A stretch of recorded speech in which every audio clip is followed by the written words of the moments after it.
At 1:44 a.m., the underground parking garage beneath Moretti Tower feels colder than winter steel.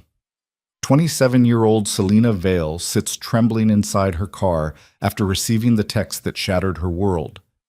Your father is dead.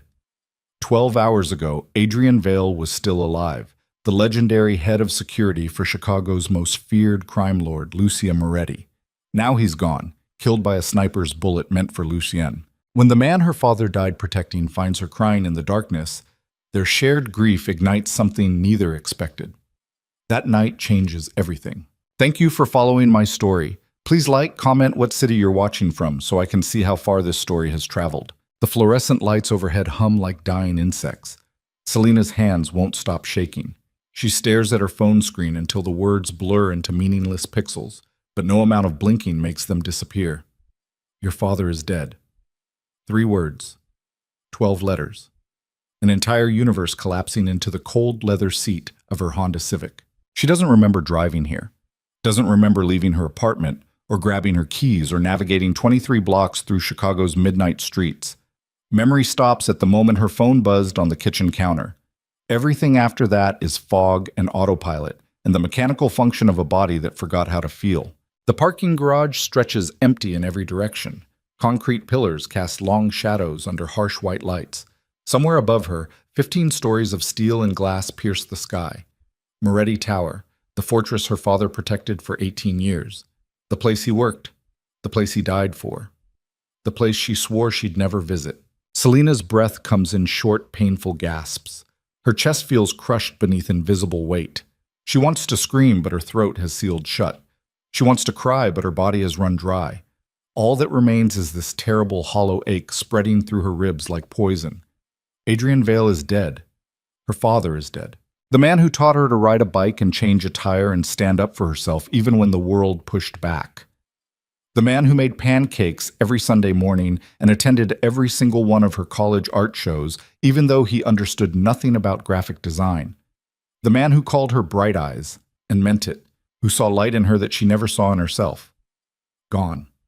Erased by a bullet that wasn't even meant for him. Footsteps echo across concrete.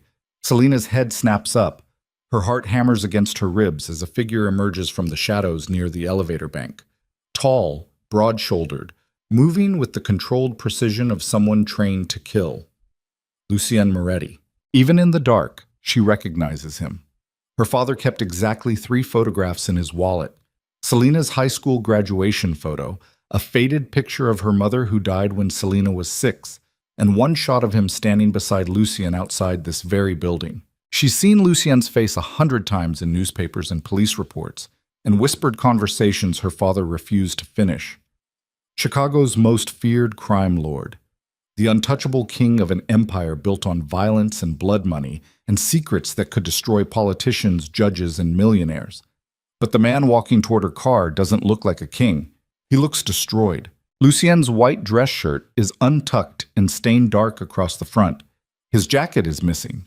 His black hair falls disheveled across his forehead, and his eyes, those amber eyes the newspapers described as merciless and calculating, are swollen and red. He's been crying. The realization hits Selena like a physical blow. Lucien stops 3 feet from her car door. For a long moment, he just stares at her through the window. His jaw works like he's trying to find words that don't exist. His hands hang at his sides, trembling. Then he speaks, and his voice cracks halfway through. Selena. She doesn't answer, can't answer. Her name in his mouth sounds wrong, too intimate, too familiar, like he has any right to speak to her at all. I'm sorry, Lucien says. His voice is raw, wrecked. Christ, I'm so sorry. Selena's fingers tighten around her phone until the plastic case creaks. Get away from me. I know you don't want to see me. Get the fuck away from me. The words rip out of her throat like broken glass. He died because of you. He's dead because you... Her voice shatters. The dam breaks. Everything she's been holding back for the last hour explodes outward in a scream that echoes off concrete and metal and indifferent steel. Lucien flinches but doesn't move, doesn't retreat. He stands there absorbing her rage like he deserves every syllable. And maybe he does. Maybe this man in his blood-stained shirt earned every ounce of her hatred. "He was your father," Lucian says quietly. "But he was my best friend." "Don't you dare He was the only person who ever gave a damn about me." Lucien's voice cracks again. His hands curl into fists. "The only person who believed I could be more than what this city made me. The only man I ever trusted with my life." Selina's vision blurs with tears. Then why is he dead? The question hangs in the air between them like smoke. Lucien's face contorts with something that looks like physical pain. Because he jumped in front of a bullet meant for me. Because he always protected me. Because that's who Adrian Vale was. A man who saved people even when they didn't deserve saving. His voice breaks completely on the last word. And suddenly Lucien Moretti, the feared crime boss, the untouchable kingpin, the man her father served for nearly 2 decades, collapses against her car door and sobs. The sound is terrible, raw and ugly and utterly human. His shoulders shake. His breath comes in ragged gasps. His forehead presses against the cold glass of her window like he's too exhausted to stand upright anymore. Selina stares at him through the barrier between them. Part of her wants to drive away, to leave him bleeding emotionally in this garage the same way her father bled out on some rooftop across the city. Part of her wants to hurt him the way she's hurting, to make him feel the crushing weight of grief that's suffocating her from the inside out. But another part of her recognizes something in Lucian's broken posture. The same thing she sees every time she looks in the mirror. Loss. Her hand moves to the door handle before her brain catches up. She pushes the door open slowly. Lucien staggers back, wiping his face with shaking hands, trying and failing to compose himself. "I shouldn't be here," he says roughly. When security said you were in the garage, I had to—" He stops. Swallows hard. "Adrian would want me to make sure you're okay." "I'm not okay." Selina's voice sounds hollow even to her own ears. "My father is dead. I'm the furthest thing from okay." "I know." "No, you don't." She climbs out of the car, her legs unsteady. "You don't know anything about me. You don't know what he meant to me. You don't know—" "He talked about you constantly." Lucien's words stop her cold. Every single day. What you were working on, what you were designing, how proud he was of you, how you inherited your mother's eyes and his stubbornness and enough talent to change the world if you wanted to. Selina's breath catches. "He kept every piece of work you ever sent him," Lucian continues. His voice is steadier now, but barely. "Every birthday card, every email. He had them all saved in his office upstairs. He showed me your portfolio last month when you redesigned that website for the children's hospital. He must have opened that file 15 times just to look at it." Tears stream down Selina's face. "Stop. He loved you more than anything in this world." Lucien's amber eyes meet hers, and the grief in them is bottomless. "And he knew exactly how dangerous my life was. He knew what protecting me might cost, but he did it anyway because that's who your father was, the best man I ever knew." The words hit Selina like bullets. Each one finds its mark. Each one carves deeper into the wound, already destroying her from the inside. "I hate you," she whispers. "I know. I hate you so much. I know. He should be alive." Her voice cracks. "He should be here instead of you." Lucien's face contorts. "You're right." The agreement breaks something fundamental inside Selina's chest. Because she wants him to argue. She wants him to defend himself or make excuses or give her a target for all this rage burning through her veins. But he doesn't. He just stands there accepting her hatred like penance, like he believes he deserves it. "Why didn't you protect him?" The question tears out of her. "You had an army, you had resources, you had everything. Why didn't you save him?" "Because he wouldn't let me." Lucien's voice is barely above a whisper. "The shooter was on a rooftop 6 blocks away. Adrian saw the laser sight a second before I did. He pushed me out of the way, and he can't finish, doesn't need to." Selina's knees buckle. Lucien catches her before she hits the concrete, his arms wrapping around her shoulders with surprising gentleness. She should push him away, should scream at him to let her go, should claw at his face until he bleeds the way her father bled. But she doesn't. Because grief is a drowning ocean, and Lucien Moretti is the only other person treading water in the dark with her. "I can't do this," Selina gasps against his chest. Her fingers clutch his ruined shirt. I can't breathe. I can't think. I can't. I know. His hand moves to the back of her head, steadying her. I know. It hurts so much. I know. They stand there in the harsh fluorescent light, two strangers bound together by the absence of a man they both loved. Selina can smell blood on Lucian's shirt, her father's blood, dried and stiffening the fabric. The scent makes her stomach turn and her heart shatter simultaneously. Come upstairs, Lucian says quietly. Please, you shouldn't be alone right now. I don't want to go anywhere with you. I understand. But Adrian would never forgive me if I let you drive home like this. His voice is gentle but firm. Stay for an hour, have some water, catch your breath. Then I'll have someone drive you wherever you want to go. Selina pulls back far enough to look at his face. Lucian's eyes are still red and swollen.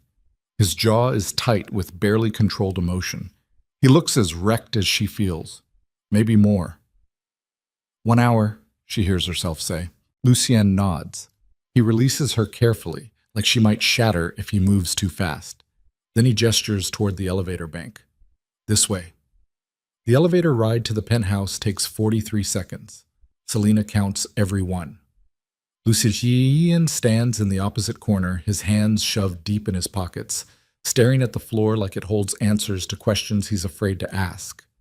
The silence between them is suffocating. When the doors finally open, Selina steps into a space that looks nothing like what she expected. The penthouse is huge, floor-to-ceiling windows overlooking the Chicago skyline, expensive furniture arranged with careful precision, art on the walls that probably costs more than she makes in a year. But it doesn't feel like a criminal's lair. It feels like a home. Your father helped me decorate, Lucien says quietly behind her. He said the place looked like a museum. Too cold. Too empty. So he dragged me to about 30 furniture stores until we found pieces that actually felt like living. Selina's eyes burn with fresh tears. She can picture it perfectly, her father bullying this dangerous man through shopping districts, arguing about throw pillows and color schemes, forcing humanity into a space built by violence. Bathroom is down that hall if you need a minute, Lucien continues. His voice is carefully neutral. Kitchen is through there, I'll make coffee. He disappears before Selina can respond. She stands alone in the enormous living room, her reflection ghostly in the dark windows. Outside, Chicago sprawls beneath her in rivers of light. Somewhere out there, her father's body is lying on a metal table in the medical examiner's office. Somewhere out there, the person who fired that bullet is still breathing. Somewhere out there, the world kept spinning even though Adrian Vale stopped. Selina moves deeper into the penthouse. Her eyes catch on details she didn't notice at first. A bookshelf filled with crime novels and financial reports, a chess set arranged mid-game on a side table, photographs scattered across various surfaces. She stops in front of one particular frame. It's a candid shot of her father and Lucian standing outside this building. Adrian is laughing at something off camera, his hand on Lucian's shoulder. Lucien is smiling, genuinely smiling, not the cold expression she's seen in newspapers. He looks younger, lighter, almost happy. The photograph was taken 3 months ago, according to the date stamp in the corner. 3 months ago, her father was alive. 3 months ago, none of this nightmare existed. That was his birthday, Lucien's voice says behind her. She didn't hear him return. We went to his favorite steakhouse downtown. He ate enough prime rib to kill a normal person, then complained about needing to work out more. Selina's throat tightens. He loved that place. I know. We went there every year. Lucien sets 2 mugs of coffee on the table beside them. He always ordered the same thing, always told the same terrible jokes to the waitstaff, always insisted on paying even though he knew I owned the damn restaurant. Despite everything, a small, broken laugh escaped Selina's chest. That sounds like him. He was stubborn as hell. He used to say the same thing about me. Lucien's mouth twitches with something that might be a smile under different circumstances. He said you inherited his best and worst qualities.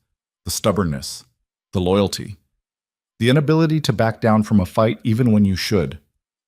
He talked about me that much? Every single day. Lucien picks up one of the coffee mugs, his hand still trembling slightly. You were his entire world, Selina.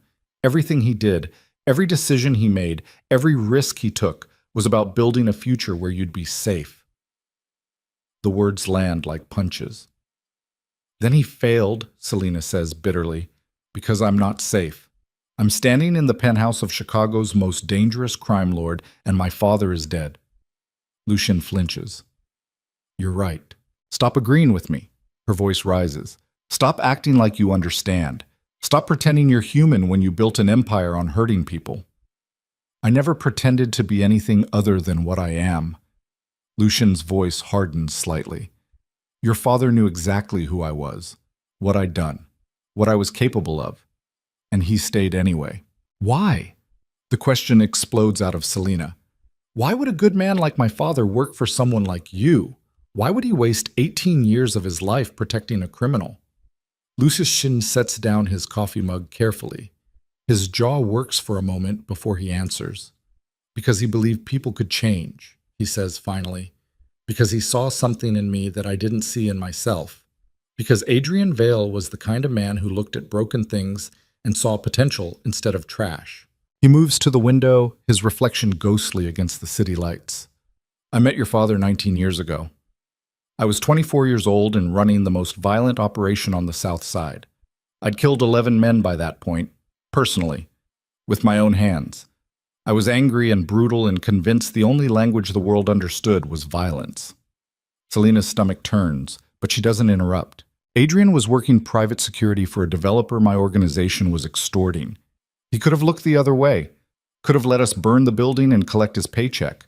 Instead, he stood in my face and told me I was wasting my potential. Said I was smart enough to build something legitimate if I stopped being a coward. Lucien's laugh is hollow. No one had ever called me a coward before.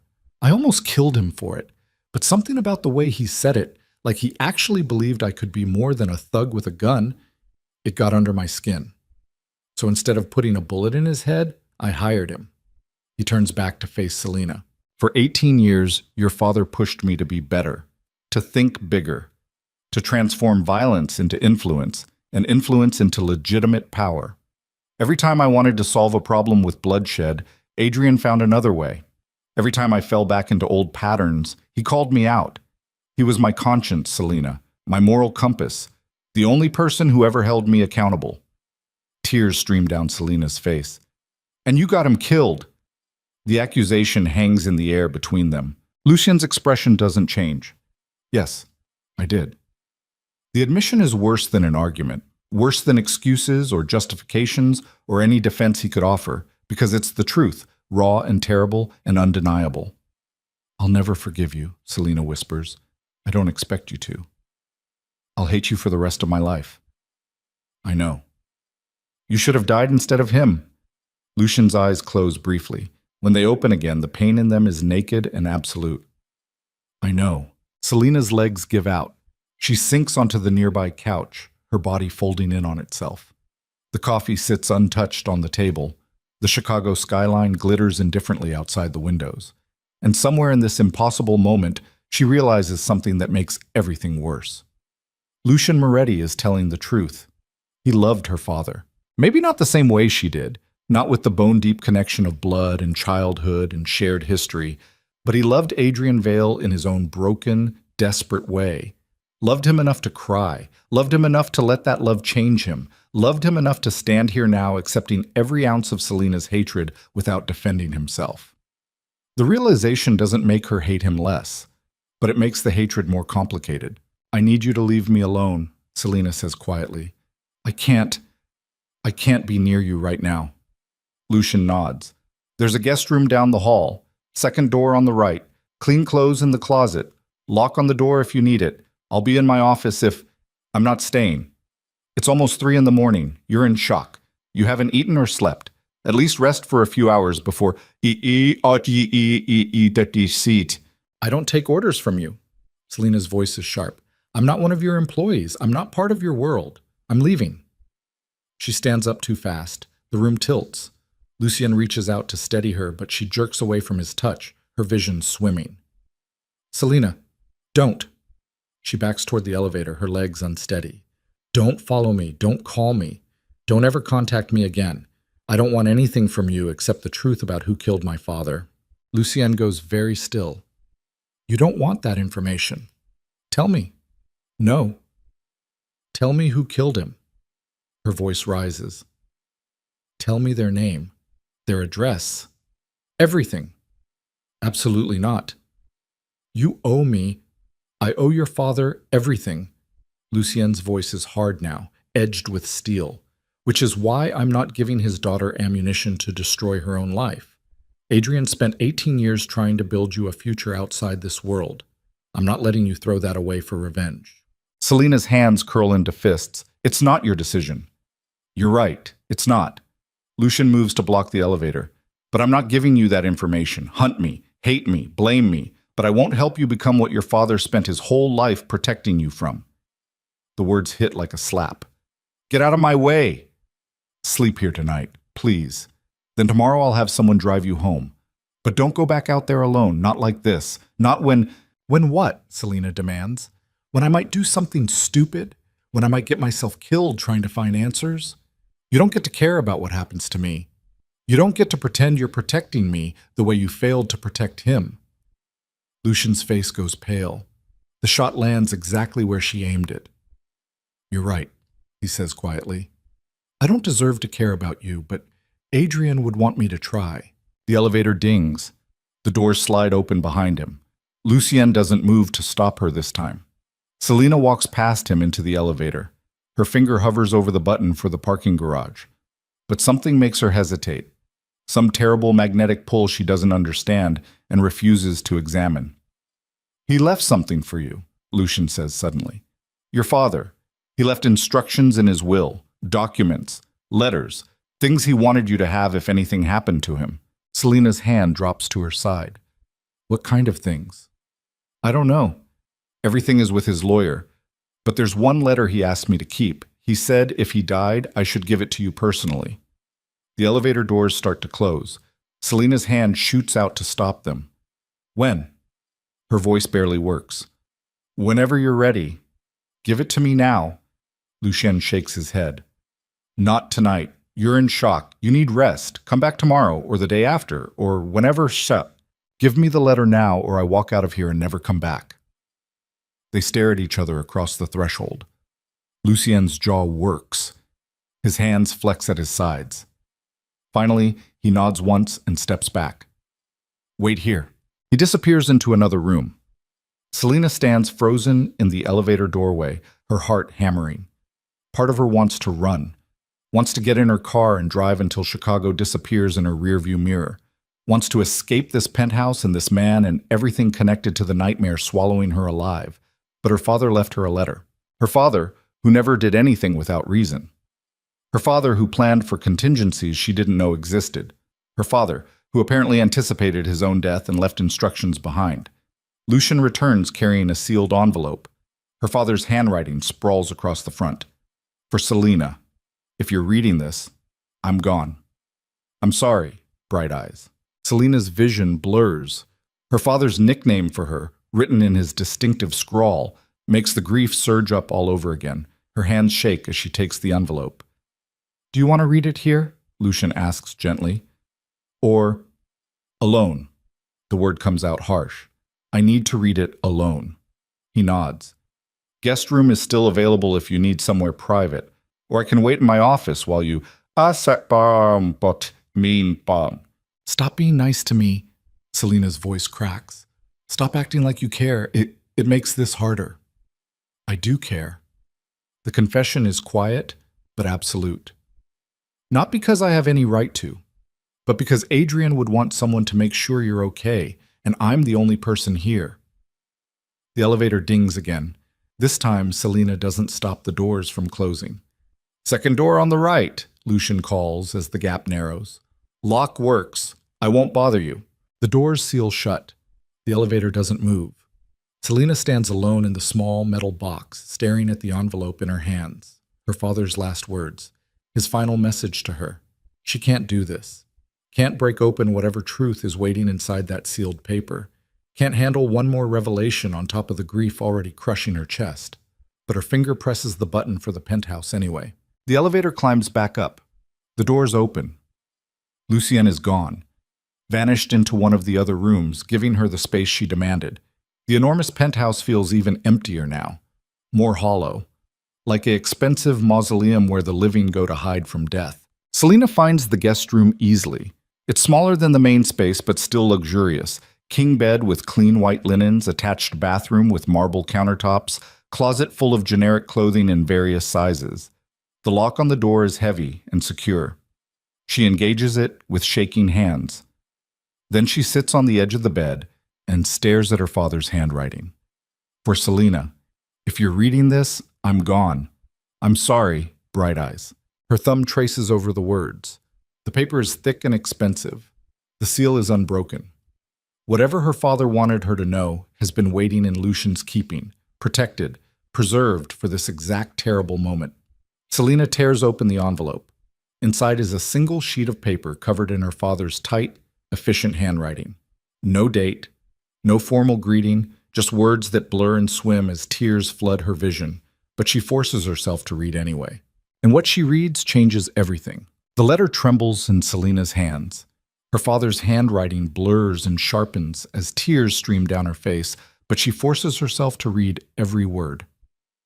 Bright Eyes, if you're reading this, then I'm gone. And I'm sorry. Not for dying. That was always a possibility in this line of work. I'm sorry for leaving you alone with questions I should have answered while I was still breathing. You're probably angry right now. At me. At Lucien. At the entire goddamn world. That's okay. Be angry. Scream. Break things. Hate me for a while if you need to. But when the anger burns itself out, I need you to understand something. Lucien Moretti is not the monster you think he is. I know what the newspapers say. I know what the police files claim. I know the rumors that follow him through every dark corner of this city. Most of them are true. Lucien has done terrible things. He's hurt people. He's built an empire on foundations that would make decent folks sick to their stomachs.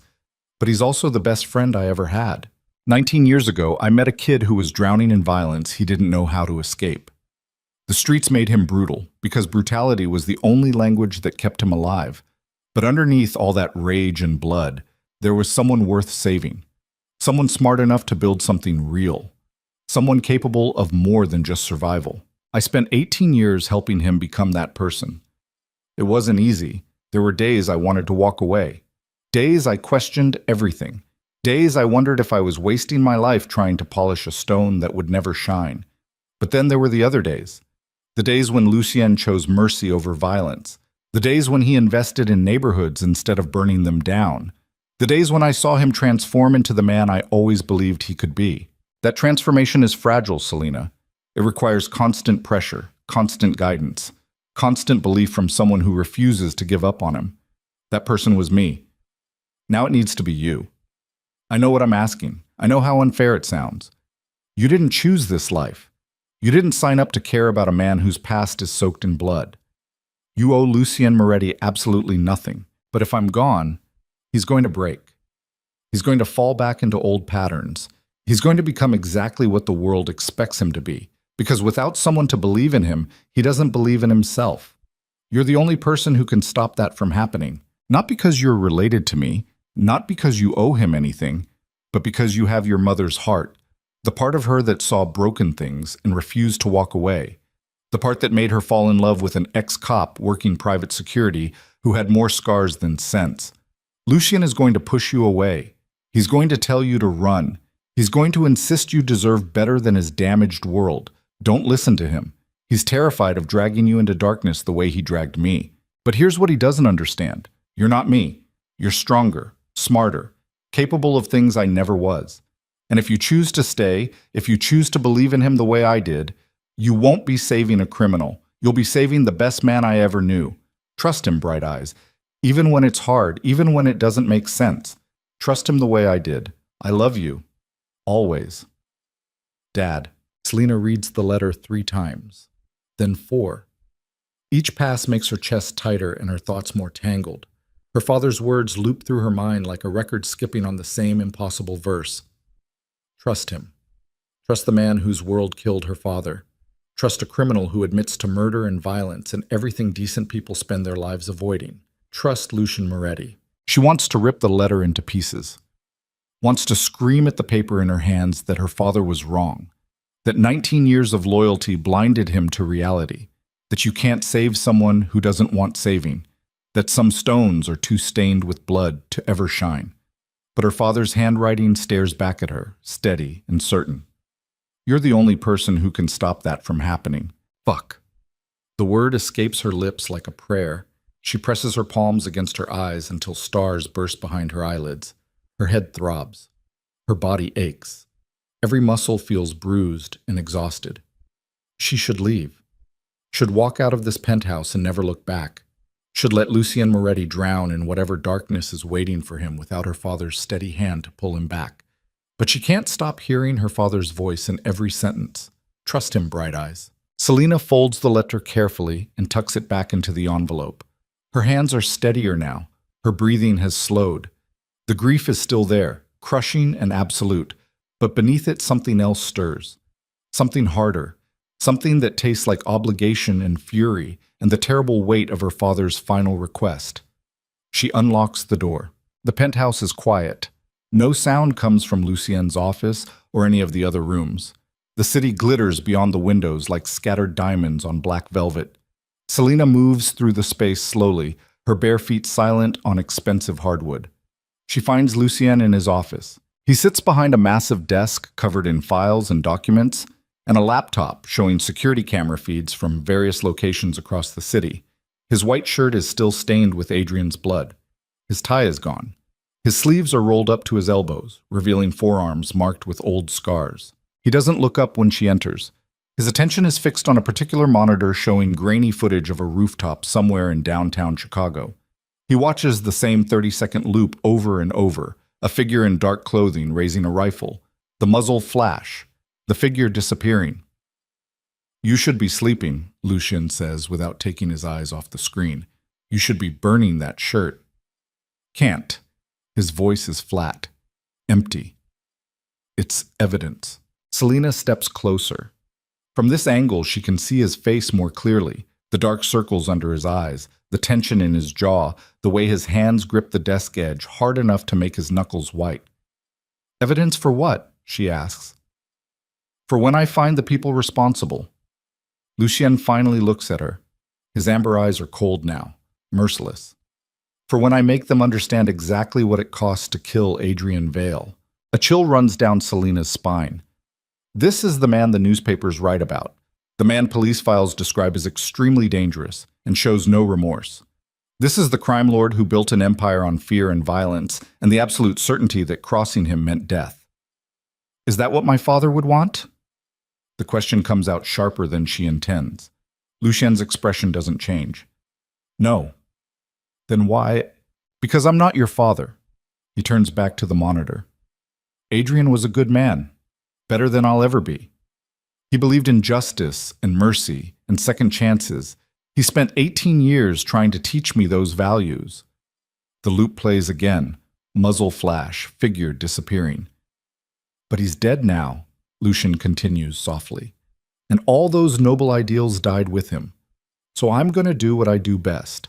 Hunt down everyone involved in his murder and make them wish they'd never been born. Selina's fingers tighten around her father's letter. He left me instructions, too. Lucien goes very still. What kind of instructions? He told me to trust you. The words land like a gunshot. Lucien's head snaps toward her. For a moment, genuine shock breaks through his cold mask. Then it's gone, replaced by something that looks almost like pain. Your father was wrong, he says roughly. Was he? Yes. Lucien stands up abruptly. His chair scrapes against the floor. You should get as far away from me as possible, Selina. Go back to your normal life, your safe life. Forget you ever met me. That's what Adrian would actually want. According to the letter, what he actually wanted was for me to stay. He wasn't thinking clearly. Lucien moves to the window, his back rigid. He was planning for contingencies, writing worst-case scenarios. He didn't actually believe. He knew exactly what he was doing. Selina's voice rises. He knew you'd fall apart without him. He knew you'd need someone to keep you from becoming the monster everyone thinks you are. And he knew I was the only person who could do it. You're not responsible for saving me.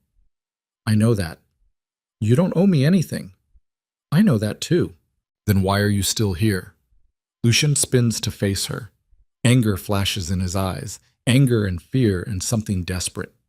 Why aren't you running as fast as you can from the man who got your father killed? The question hangs between them. Selina takes a breath, then another. Her father's words echo through her mind. Trust him, Bright Eyes. Because he asked me to, she says finally.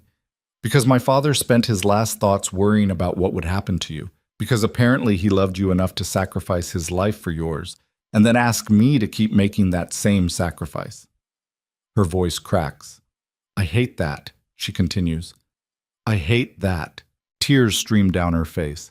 But I'm here anyway, because he was my father, and because he never asked me for anything in his entire life except this one impossible thing. Lucian stares at her. His chest rises and falls with controlled breaths. His hands curl into fists at his sides. When he finally speaks, his voice is barely audible. I don't deserve that kind of loyalty. I know. I'll only hurt you. Probably. You should hate me. I do hate you. Selina wipes her face with the back of her hand. I hate you so much I can barely breathe. But apparently that doesn't matter, because my father asked me to trust you, and I've never refused him anything. The confession breaks something in Lucian's carefully controlled expression. He looks away sharply, his jaw working. When he speaks again, his voice is raw. Adrian talked about you all the time, every single day. What you were working on, what made you laugh, how proud he was of the woman you became. He pauses.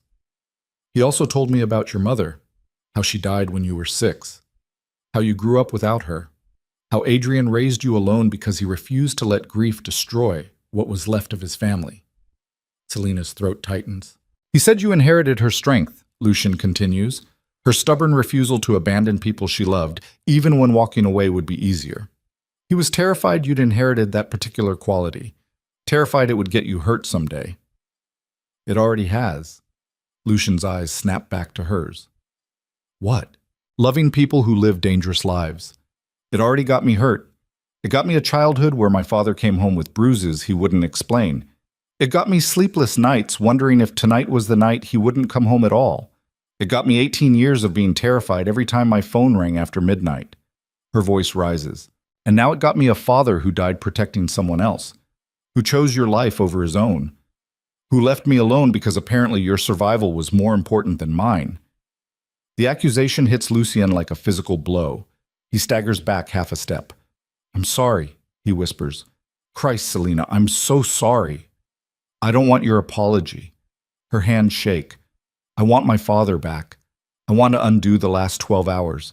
I want to wake up and discover this whole nightmare was just... Her voice breaks completely. Lucien crosses the distance between them in 3 strides. His arms wrap around her shoulders carefully, like he's afraid she'll shatter. Selina should push him away, should maintain the anger that's the only thing keeping her upright, should hate him the way she promised herself she would. But she's so tired, so impossibly, completely exhausted. So she lets herself collapse against his chest and sob into his blood-stained shirt while Chicago glitters indifferently outside the windows. They stand like that for a long time. Minutes blur into each other. Lucien doesn't speak, doesn't offer empty comfort or meaningless platitudes. He just holds her while she breaks apart, his hand steady against her spine. Finally, Selina pulls back. Her face is swollen and blotchy. Her eyes burn. She probably looks like hell, but she's too drained to care. I need coffee, she says hoarsely. I'll make some. And food. Real food. Not whatever rich people eat. The corner of Lucien's mouth twitches. Adrian said the exact same thing the first time he came up here. Called my kitchen aggressively useless and made me install a real stove. Despite everything, a small laugh escapes Selina's chest. It sounds broken and wrong, but almost human. They move to the kitchen together. Lucien starts coffee while Selina collapses into a chair at the island. She watches him move through the space with efficient precision, measuring grounds, adjusting temperature, his movements controlled despite the exhaustion weighing down his shoulders. When did you last sleep? She asks. 36 hours ago? Lucien doesn't look up from the coffee maker. Maybe longer. Time's gotten weird. You look like death. I feel worse. The coffee maker hisses and burbles. The smell fills the kitchen, bitter and strong and almost comforting. Lucien pulls eggs and bread from the refrigerator, along with cheese and vegetables that look too fresh to belong to someone who survives on takeout. Adrian did the grocery shopping, he says, apparently reading her expression. Every Sunday morning, he'd show up with bags full of ingredients and lecture me about nutrition like I was 12 years old. Selena's chest tightens. He did the same thing to me. He was relentless about it. Once he made me eat kale for a week straight because I mentioned feeling tired. He tried that with me too. Lucien cracks eggs into a bowl. I told him I'd rather die young than eat rabbit food. He called me a dramatic child and made kale salad anyway. They fall quiet. The eggs sizzle in the pan. Lucien works with surprising skill, chopping vegetables with precise knife strokes, seasoning by instinct rather than measurement. The domesticity of it all feels surreal. Wrong. Like watching a tiger cook breakfast in an apron. My father taught you how to cook, Selena says. It's not a question. He taught me a lot of things. Lucien slides an omelet onto a plate. How to balance a checkbook properly. How to negotiate without threatening violence. How to tell when someone's lying by watching their hands instead of their face. He sets the plate in front of her. How to make a decent omelet so I didn't live on protein bars and whiskey. Selena picks up her fork. The food looks better than anything she could make herself. She takes a bite and tastes cheese, peppers, perfectly seasoned eggs. It's good. Really good. He was a better man than I deserved, Lucien says quietly. He doesn't make food for himself. Just leans against the counter with his coffee mug, staring at nothing. Every day he worked for me, I knew I was stealing time he should have spent with you. Every risk he took was one step closer to this exact outcome. I should have fired him years ago. Should have forced him to quit. He wouldn't have gone. Selena cuts him off. My father was stubborn as hell. If you'd fired him, he would have just followed you around anyway, probably for free. Lucien's mouth twists into something that might be a smile under different circumstances. Yeah, he would have. Why? The question escapes before Selena can stop it. Why did he care so much about you? What made you worth 18 years of his life? Lucien is quiet for a long moment. His fingers tighten around his coffee mug. When he finally speaks, his voice is careful, measured. When I was 16 years old, my father put a gun in my hand and told me to kill someone. A rival dealer who'd crossed into our territory. Kid was maybe 19, scared out of his mind, begging for his life. Selena stops eating. I pulled the trigger, Lucien continues. His eyes are distant now, lost in memory. Because that's what you did in my world. You killed or you died. There was no middle ground, no mercy, no second chances. He sets down his mug. I killed 10 more people over the next 8 years, each one easier than the last, each one proving I was my father's son. By the time I was 24, I ran the most feared operation on the South Side. People crossed the street when they saw me coming. Mothers pulled their children inside when my cars drove past. I was exactly what the world expected me to be. His jaw tightens. Then I met Adrian, and for the first time in my life, someone looked at me and didn't see a monster. They saw a kid who'd been taught violence before he learned to read. A kid who never had a choice about what he became. A kid who might still be capable of something better if someone bothered to show him how. Lucien's eyes refocus on Selena. Your father saved my life by refusing to give up on it. Every time I fell back into old patterns, he was there to pull me out. Every time I wanted to solve a problem with bloodshed, he found another way. For 18 years, Adrian Vale was the only reason I didn't become exactly what my father was, a violent criminal who died bloody and alone. He pauses. So when that bullet came at me yesterday, Adrian didn't hesitate, because that's who he was. Someone who saw broken things and refused to stop believing they could be fixed. Tears stream down Selena's face. She doesn't bother wiping them away. Do you know what his last words were? Lucien's voice cracks. He looked at me while he was bleeding out on that rooftop and said, "Don't waste this." That's it. Not goodbye. Not tell my daughter I love her. Just, don't waste this. Like his death was an investment he expected me to honor. The confession breaks him. Lucien's carefully controlled mask shatters. His shoulders shake. He turns away sharply, but not before Selena sees tears streaming down his face. She stands up, crosses the kitchen, puts her hand on his shoulder. Lucien flinches at the contact, but doesn't pull away. He didn't blame you. Selena says quietly. If those were his last words, then he didn't blame you for what happened. He was thinking about your future, about making sure his death meant something. It shouldn't have happened at all. Lucian's voice is ragged. I should have been more careful. Should have had better security. Should have seen the threat before. Oh, stop. Selena's grip tightens. You can't rewrite history. You can't go back and change what happened. All you can do is exactly what he asked. Don't waste it. Lucien turns to face her. His eyes are red and swollen. His face is drawn with exhaustion and grief. He looks nothing like the untouchable crime lord who commands an empire through fear.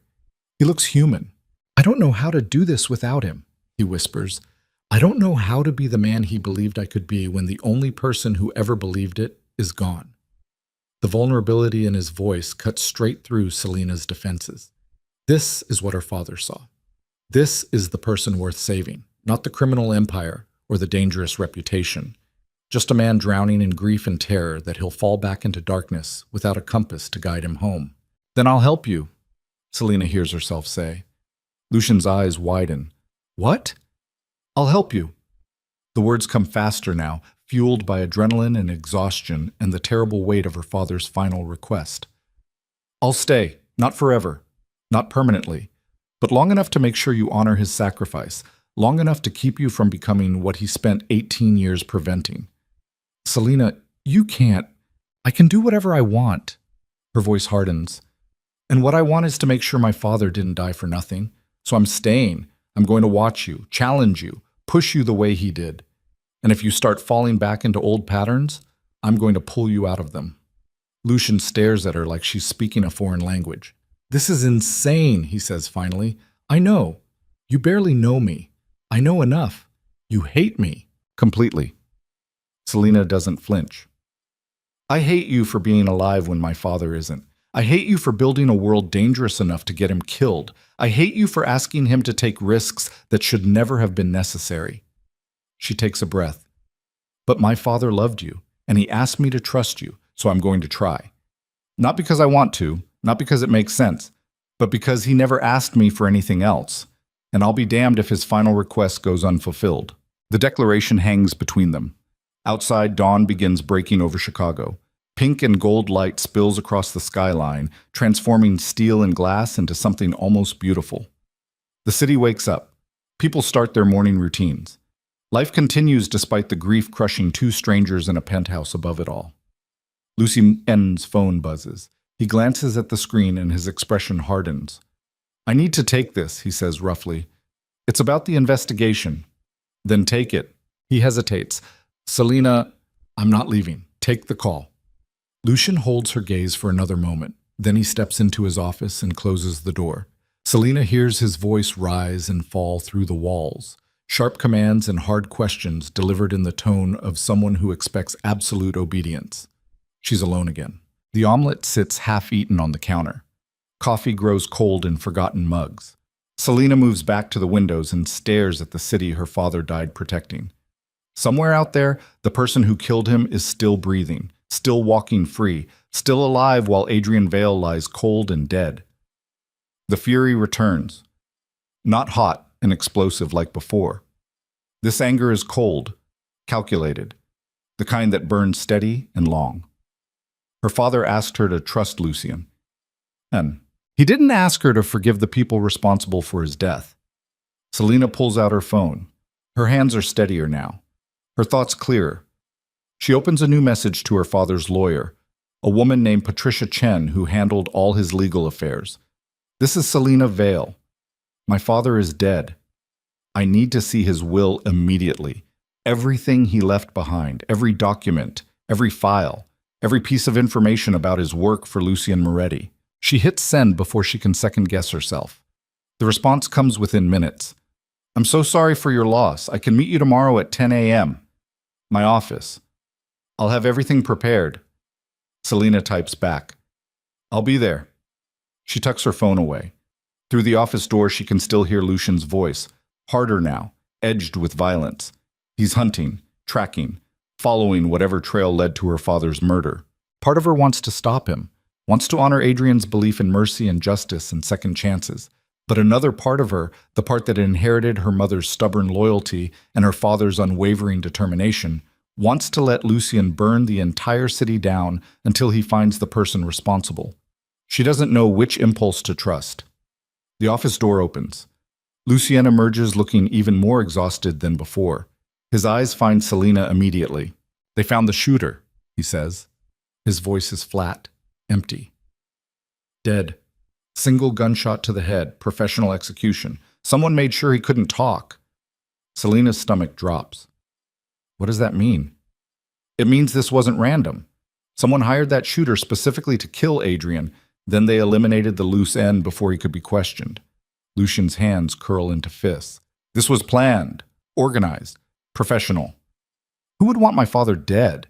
That's what I'm going to find out. The promise in his voice is absolute. Every enemy I've made in the last 19 years, every rival organization, every grudge holder who might want revenge, I'm going to tear this city apart until I find them. And then what? Selina demands. You kill them? Start a war? Prove you're exactly the monster my father spent 18 years trying to change? Lucien's eyes flash. They killed Adrian. I know. They murdered him in cold blood. I know that too. Then what the hell do you expect me to do? His voice rises. Let them walk away. Pretend it didn't happen. Your father is dead because someone wanted to hurt me. I'm not going to just... You're going to find them, Selina interrupts. Her voice is hard, cold. You're going to hunt down everyone involved. You're going to gather every piece of evidence, every name, every connection. She steps closer. And then you're going to let me decide what happens next. Lucien stares at her. What? He was my father.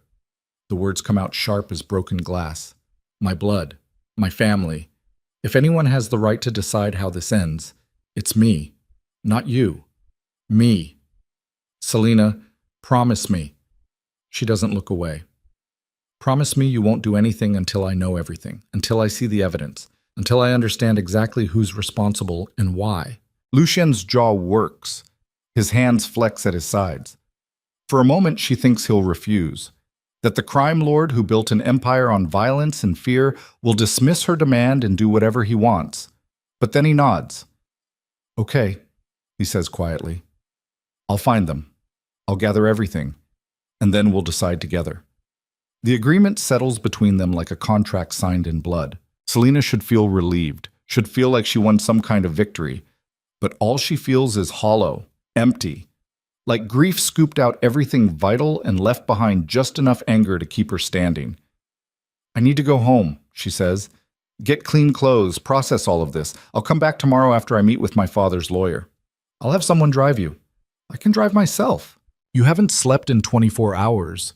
Lucien's voice is firm. You're in shock. You're exhausted. Let my driver take you home, please. Selina wants to argue, wants to maintain her independence, but he's right. She's too drained to trust herself behind a wheel. Fine. Lucien makes a call. Within minutes, a black SUV pulls up to the building's front entrance. The driver is a middle-aged woman with kind eyes and a professional demeanor. She doesn't ask questions, doesn't offer sympathy, just holds the door open and waits for Selina to climb inside. Before the door closes, Lucien leans down to the window. If you need anything, he says quietly, anything at all, call me, day or night. I don't care what time it is or what you need. Call me. Selina nods. She doesn't trust her voice. The SUV pulls away from the tower. She watches Lucien's figure shrink in the side mirror until he disappears completely. Then she leans her head against the cool glass and closes her eyes. Her father is dead. She just promised to help save the man responsible. And somewhere in this nightmare city, the people who actually pulled the trigger are still breathing. The fury burns steady and cold in her chest. Her father asked her to trust Lucien Moretti. He never said anything about trusting his mercy. What? The next morning arrives too quickly. Selina stands in her apartment bathroom staring at her reflection, dark circles under her eyes, skin pale and drawn, hair tangled from a night of restless half-sleep. She looks like someone who died and forgot to stop walking. Patricia Chen's law office occupies the 15th floor of a building in the financial district. Selina arrives exactly at 10, her hands clutching a coffee she can't drink and her stomach twisted into knots. The receptionist leads her to a private conference room. Patricia is already waiting, a sharp-eyed woman in her 50s with silver-streaked hair and an expression that manages to convey both sympathy and professional competence. "Selina." Patricia stands and extends her hand. "I'm so deeply sorry about your father. Adrian was a remarkable man." "Thank you." The words taste like ash. They sit across from each other. A thick folder rests on the table between them. Patricia's hands rest on top of it like she's guarding secrets. "Your father updated his will 6 months ago," Patricia begins. "He was very specific about his wishes, very thorough. He wanted to make sure you were taken care of if anything happened to him." "What did he leave me?" Patricia opens the folder. Inside are documents and files and photographs Selina doesn't recognize. Her father's entire life reduced to paper and ink. "Everything," Patricia says simply. "His savings, his pension, his life insurance policy. The total comes to just over $2 million. Selina's breath catches. "What?" "Your father was an extremely frugal man. He lived modestly, invested wisely, and apparently saved almost everything he earned over the last 18 years. Patricia slides a document across the table. "This is the account information. Everything transfers to you automatically." $2 million. Her father, who drove a 10-year-old Toyota and wore the same 5 shirts on rotation, who lived in a modest apartment and brought lunch from home every day, who never took vacations or bought expensive things or showed any sign of wealth. He'd been quietly building her a future. "There's more," Patricia continues. She pulls out another document. "Your father also left instructions regarding his work with Lucien Moretti." Selina's attention sharpens. "What kind of instructions?" "He kept detailed records. Every job, every operation, every decision made over the last 18 years. Names, dates, financial transactions, security protocols, everything." Patricia's expression is carefully neutral. "He stored all of it in a secure location. Only you and Lucien Moretti have access." "Why would he document all of that?" "Insurance," Patricia says simply. "Your father was many things, but he wasn't naive. He understood the world he worked in. He wanted to make sure if anything happened to him, you would have leverage, protection, information that could keep you safe." Selina's mind races. "Safe from what?" "From whoever might blame you for your father's knowledge. From people who might see you as a loose end. From Lucien Moretti himself if he ever became a threat." Patricia leans forward. "Your father loved Lucien, believed in him. But he also understood that loyalty doesn't make someone safe, so he gave you insurance." The implications hit Selina like a freight train. Her father documented everything, which means she now holds 18 years of evidence against one of Chicago's most powerful criminals. Which means she has leverage, power, the ability to destroy Lucien Moretti completely if she chooses. "Where are these records?" Selina's voice is steady despite her racing heart.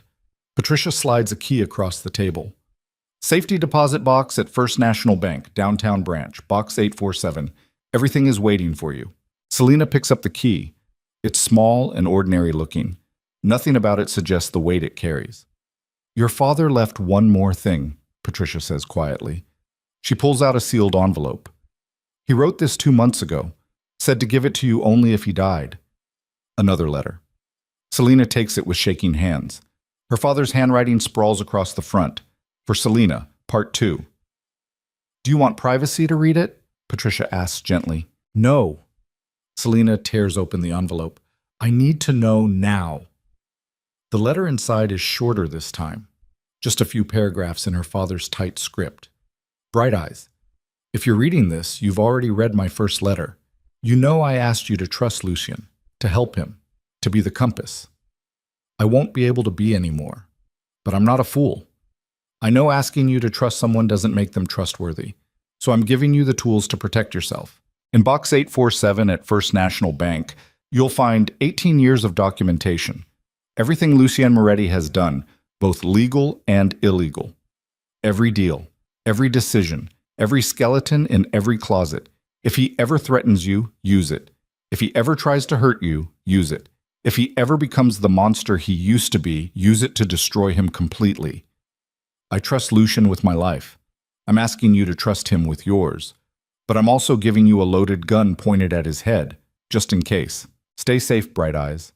And remember, you owe him nothing. If staying means sacrificing yourself, walk away. He's not worth your life.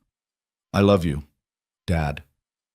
Selena reads the letter 3 times. Her father's voice echoes through every word, protective and pragmatic and utterly clear-eyed about the risks he was asking her to take.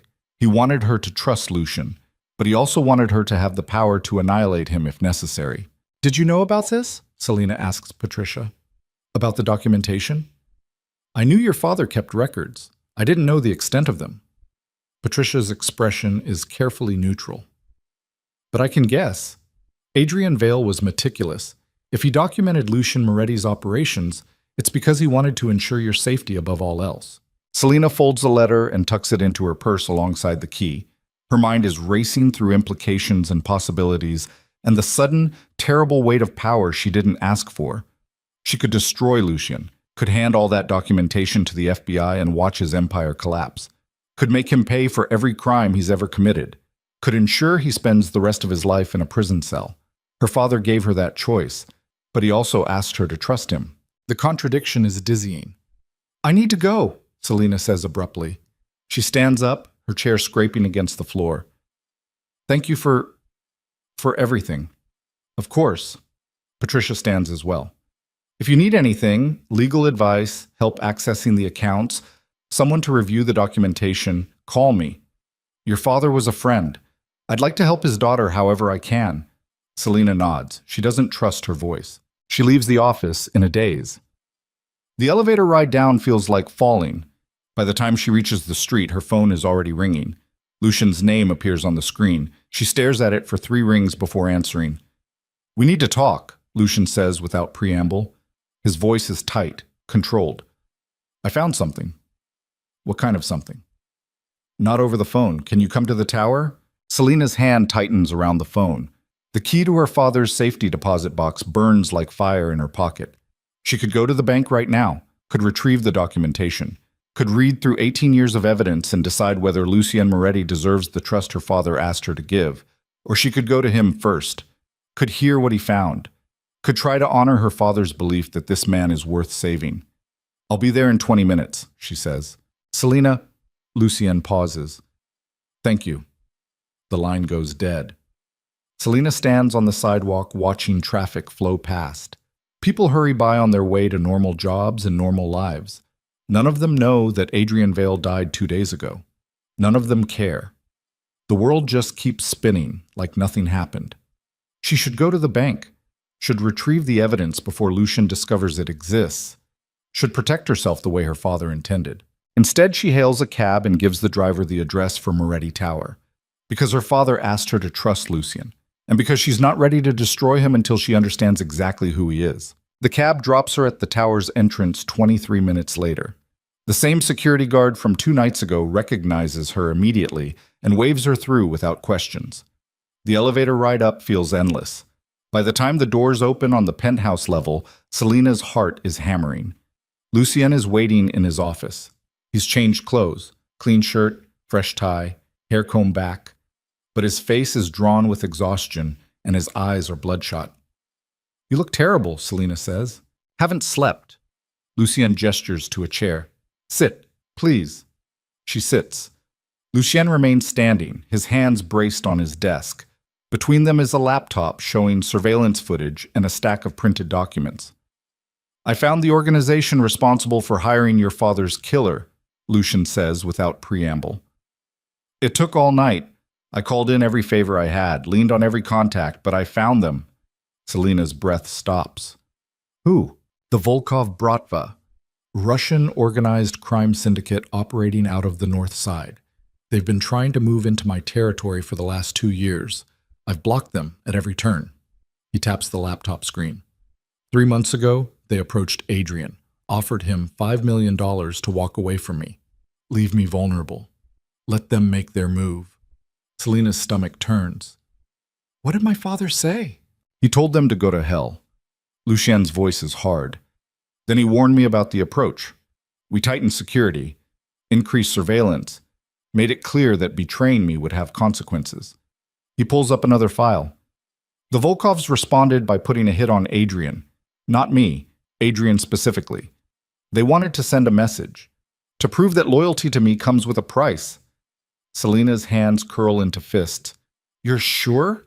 Completely. I have phone records, financial transactions, testimony from 3 separate sources. Lucian's eyes meet hers. The order came from Dmitry Volkov himself. He personally contracted the shooter.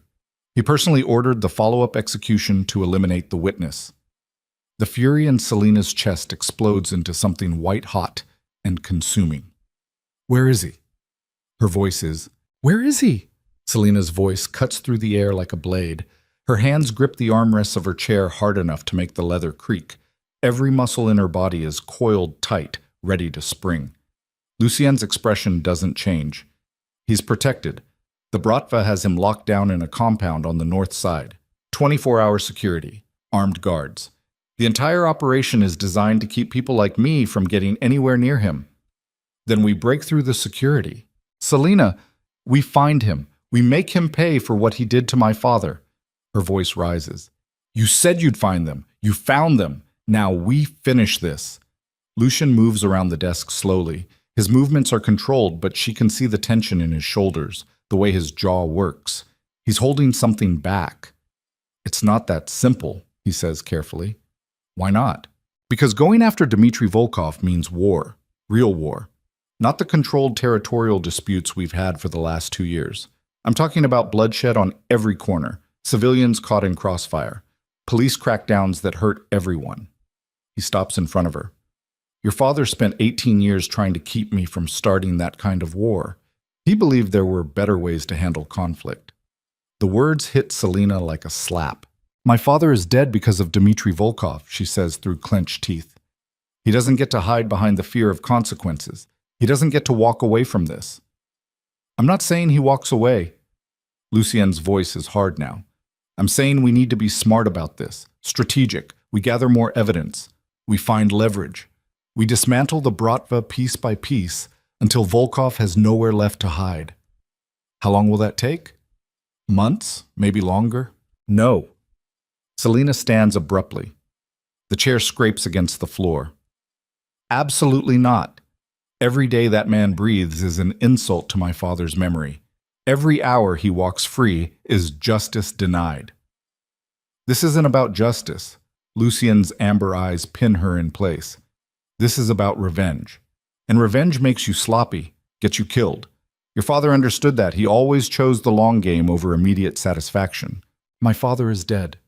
The words rip out of Selena's throat.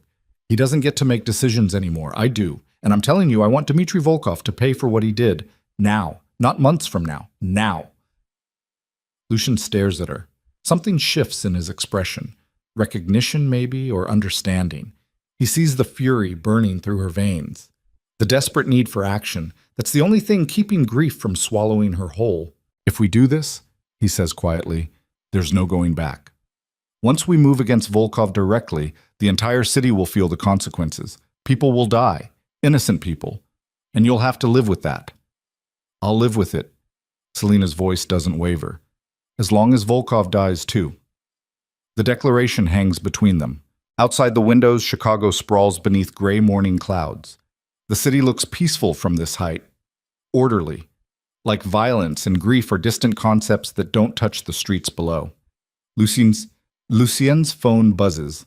He glances at the screen and his expression hardens further. We have a bigger problem, he says. What now?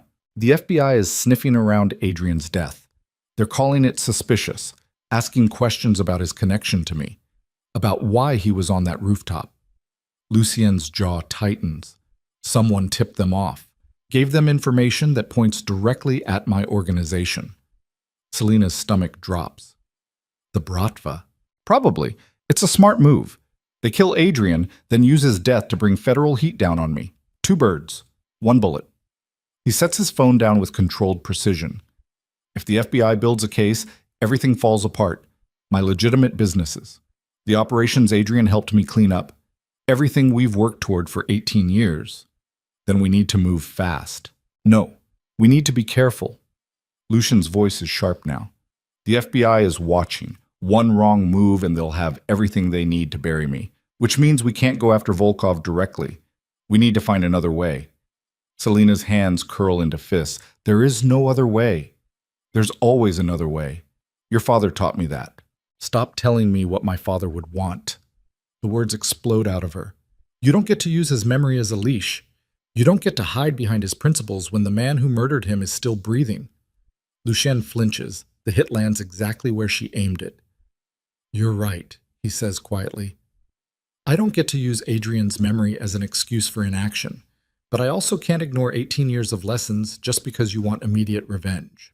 It's not about what I want. It's about what he deserves. And what does he deserve, Selina? Really? Lucien steps closer.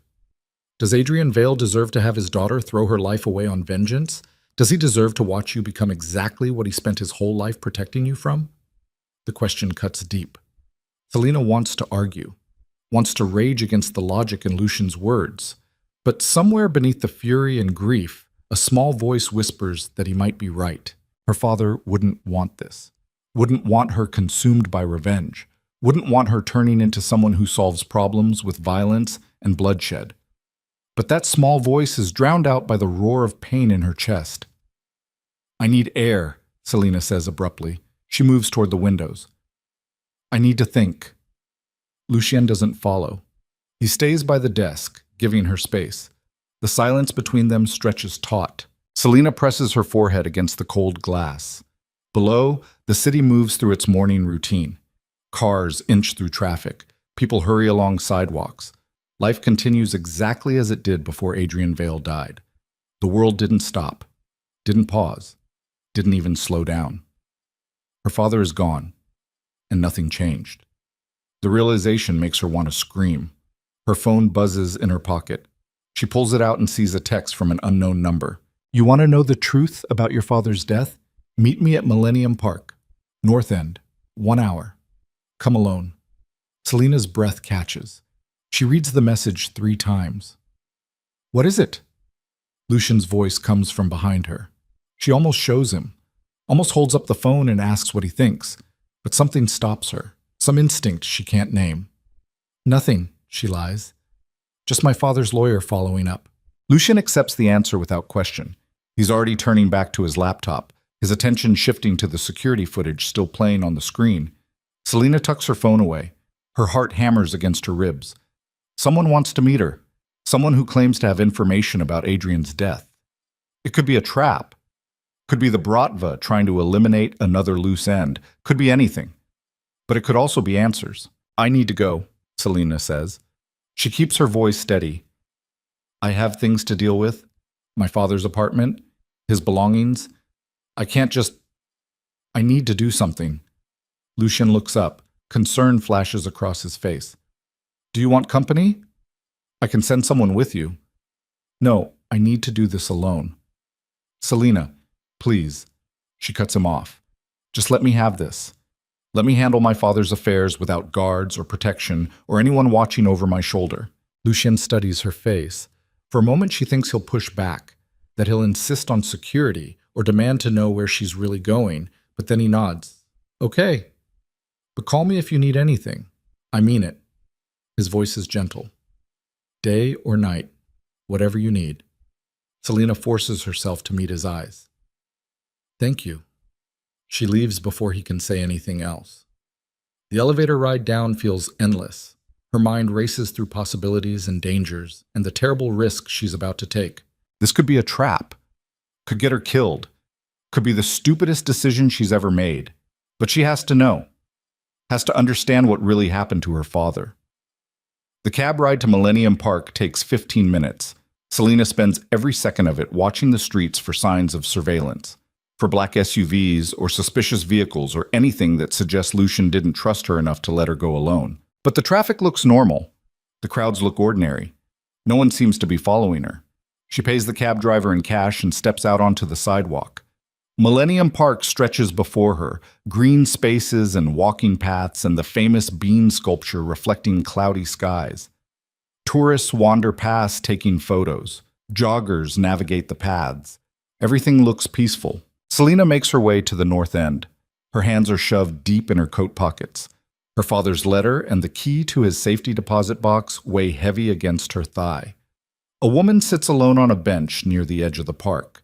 She's maybe 40, with dark hair pulled back severely and a sharp, angular face. She wears an expensive coat and designer sunglasses despite the overcast weather. She looks up as Selina approaches. "Selina Vale," the woman says. It's not a question. "Who are you?" "Someone who worked with your father." The woman gestures to the empty space on the bench. "Sit. We don't have much time." Selina sits slowly. Every instinct screams that this is dangerous, wrong, but she's already here, already committed. "What do you know about my father's death?" she asks. The woman is quiet for a moment. She watches the tourists and joggers like she's searching for threats. "Adrian Vale was a good man," she says finally. "One of the few left in this city. I respected him, trusted him, which is why I'm taking this risk to tell you the truth." "What truth?" The woman turns to face her. Even through the sunglasses, Selina can feel the weight of her stare. "Your father wasn't killed by the Bratva." The words hit like a physical blow. Selina's breath stops. "What?" "The Bratva didn't order the hit, didn't hire the shooter, didn't execute him afterward." The woman's voice is cold, clinical. "That's the story Lucien Moretti wants you to believe, but it's a lie." "You're lying." "Am I?" The woman pulls an envelope from her coat. Inside this are bank records, communications, evidence that proves the hit was ordered from inside Moretti's organization. Someone close to Lucien wanted Adrian dead. Selina's hands shake. She doesn't take the envelope, can't make herself reach for it. "Why would someone in Lucien's organization want my father dead?" Her voice barely works. "Because Adrian was the only thing keeping Lucien from falling back into old patterns. The only person who could challenge him, stop him, the only moral compass in a world built on corruption." The woman sets the envelope on the bench between them. Someone decided that compass was becoming a liability. "No." Selina shakes her head. "Lucien loved my father. Lucien Moretti loves power more than he loves anyone." The woman's voice is hard. "Your father was pushing him toward legitimacy, forcing him to give up control, to transform an empire built on violence into something clean and legal. That transformation threatened people who profit from the old ways." She leans closer. "So they removed the obstacle.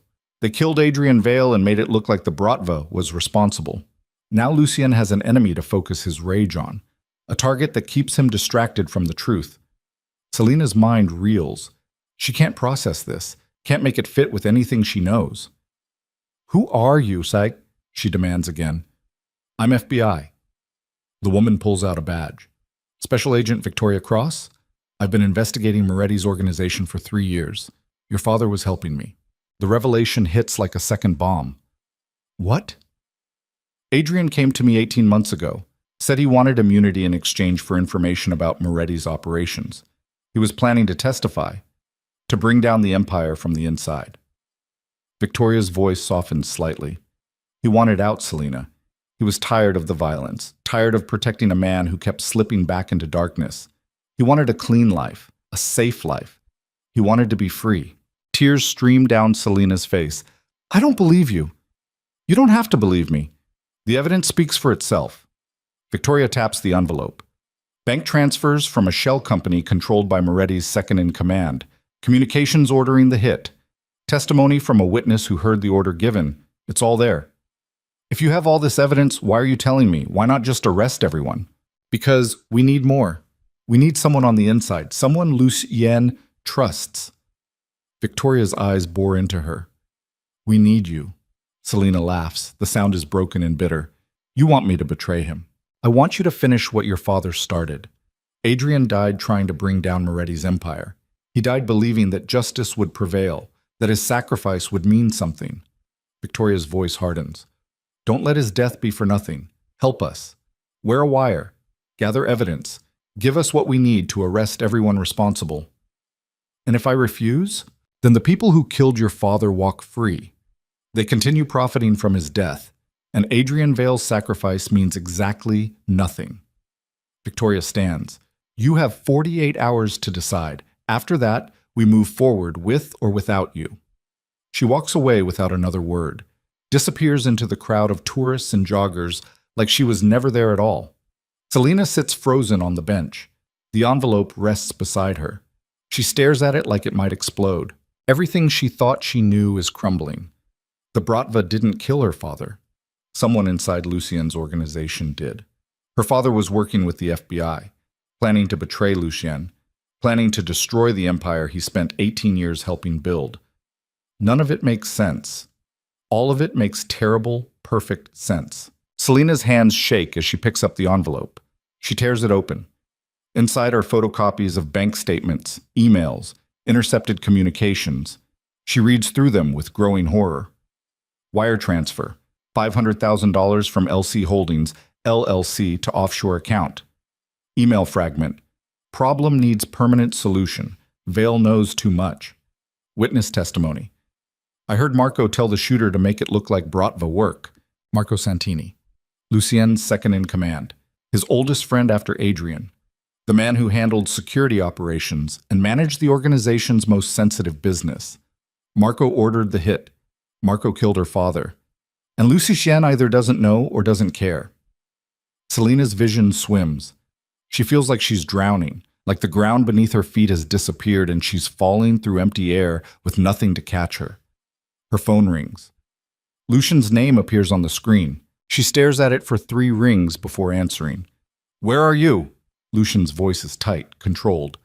I just got word that someone was asking questions about you at your father's apartment building. I need to know you're safe. I'm fine. The lie tastes like poison. I'm just walking, clearing my head. Come back to the tower, please. It's not safe for you to be alone right now. I need more time.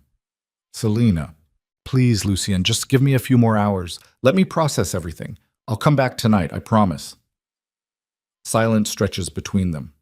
She can hear him breathing, can picture the way his jaw is probably clenched, the way his fingers are probably drumming against his desk. Okay, he says finally. But check in every hour. Let me know you're alive. If you don't respond, I'm sending people to find you. I understand. And Selena, whatever you're dealing with, whatever you're thinking, you don't have to face it alone. I meant what I said. I'm here. For anything. The words cut deeper than any knife. Because either Lucien is a brilliant liar who orchestrated her father's murder, or he's an oblivious fool who let his own organization destroy the man he claimed to love most. She doesn't know which possibility is worse. I'll call you soon, she says. She ends the call before he can respond. The envelope sits heavy in her lap. Evidence that destroys everything her father asked her to believe. Evidence that proves Lucien Moretti's world is exactly as corrupt and dangerous as she always feared. Her father died for nothing, or worse, her father died trying to escape and was killed for it. Selena's chest heaves. She gasps for air that won't come. The park spins around her. Tourists and joggers blur into meaningless shapes. She needs to think, needs to understand what this means, needs to decide what to do with information that could destroy Lucien completely or get her killed trying. The key to her father's safety deposit box burns in her pocket, the documentation Adrian left behind. 18 years of evidence against Lucien Moretti. She has 2 weapons now. Victoria's evidence proving Lucien's organization killed Adrian, and her father's documentation proving every crime Lucien ever committed. She could destroy him twice over, or she could walk into the lion's den and confront him with the truth. Selena stands on shaking legs. She shoves the envelope into her coat pocket alongside her father's letter. Then she hails a cab and gives the driver an address she memorized years ago, but never visited. Her father's apartment. The place where Adrian Vale lived when he wasn't protecting Lucien Moretti. The place he went to be himself instead of someone's conscience or moral compass. The place where maybe, just maybe, he left more answers. The cab drops her outside a modest building in a working-class neighborhood. Selena has her father's keys. She climbs 3 flights of stairs and unlocks apartment 3B. The space inside takes her breath away. It's small, neat, painfully ordinary. A kitchen with clean counters. A living room with worn furniture and family photographs on the walls. A bedroom visible through an open door. Everything is exactly as her father left it. Selena moves through the apartment slowly. Her fingers trail over surfaces. She studies the photographs. Her at various ages, her mother's wedding photo, Adrian in his security uniform looking young and proud. There's a desk in the corner of the living room, papers arranged in careful stacks, a laptop sitting closed. Everything organized with military precision. Selena sits at the desk, opens the laptop. The screen asks for a password. She tries several combinations. Her birthday, her mother's name, random dates that might mean something. Nothing works. Then she tries. Bright Eyes 2026. The laptop unlocks. Selena's throat tightens. Her father used her childhood nickname as his password, used it to protect whatever secrets he kept hidden on this device. She opens his email, scans through months of correspondence. Most of it is mundane. Bills, appointment confirmations, newsletters from various organizations. But buried in a folder marked Work, she finds something that makes her blood run cold. Email exchanges with Victoria Cross. Dozens of them. Her father really was working with the FBI. Selena reads through the correspondence with growing horror. Adrian laying out security protocols, describing Lucien's operations, identifying key players in the organization, providing bank account numbers and shipping manifests and names of corrupt officials on Moretti's payroll. He was building a case, methodically, comprehensively. He was preparing to destroy everything Lucien Moretti built. But the last email is dated 3 days before his death.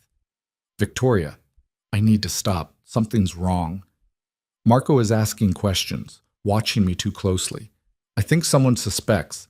I'm pulling back until things cool down. Don't contact me again until I reach out. Victoria's response came 2 days before Adrian died. Adrian, if you're compromised, we need to extract you immediately. Don't try to handle this alone. Call me. V. But Adrian never responded, never called, never extracted. 2 days later, he was dead. Selena's hands shake so badly she can barely hold the laptop. The pieces click together with horrifying clarity. Marco discovered her father was working with the FBI. Marco ordered the hit to protect the organization. And either Lucien knew and approved, or he was too blind to see the traitor standing right beside him. She reads deeper, finds another folder marked Insurance. Inside are documents identical to what Patricia Chen described. Bank records, communication logs, operational details, everything needed to dismantle Lucien Moretti's empire. But there's also something else, a video file labeled Final Testament. Selena's finger hovers over it. She doesn't want to open it, doesn't want to see her father's face or hear his voice, doesn't want whatever truth is waiting inside this file. But she clicks anyway. Her father's face fills the screen. He looks tired, older than she remembers. He sits in this same apartment, at this same desk, speaking directly to the camera. Bright Eyes, he begins. His voice cracks on the nickname. If you're watching this, then I'm gone. And I'm sorry, so goddamn sorry.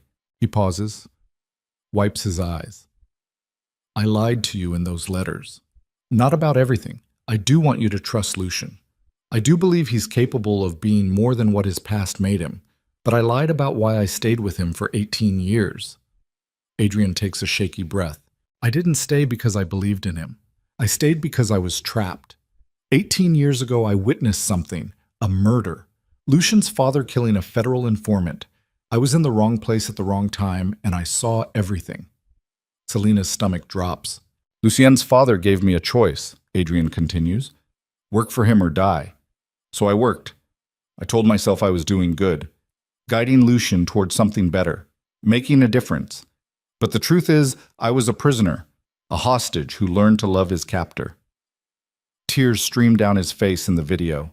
Then 18 months ago, the FBI approached me, offered immunity, witness protection, a way out. And I took it, Bright Eyes. I took it because I was tired, so goddamn tired of being afraid, of lying to you about where I worked and what I did, of protecting a man who would never truly change. He leans closer to the camera. But I couldn't go through with it. I couldn't betray Lucien, because despite everything, despite the fear and the lies and the violence, I do love him. Like a son, like the family I never had besides you. So I stopped cooperating, told Victoria I was out. His voice hardens. Someone found out anyway. Marco Santini. He discovered I was talking to the FBI, and he decided I was too dangerous to keep alive. So he ordered the hit and made it look like enemy action. He killed me to protect the organization, to protect Lucien. Adrian's eyes bore through the screen. The files I left you, the documentation, the insurance, it's all real. Every crime, every operation, everything you need to bring down Lucien's empire. I'm giving you that power because you deserve to choose. To decide whether the man I died protecting is worth saving or worth destroying. He pauses. But Bright Eyes, before you decide, understand this. Lucien didn't know.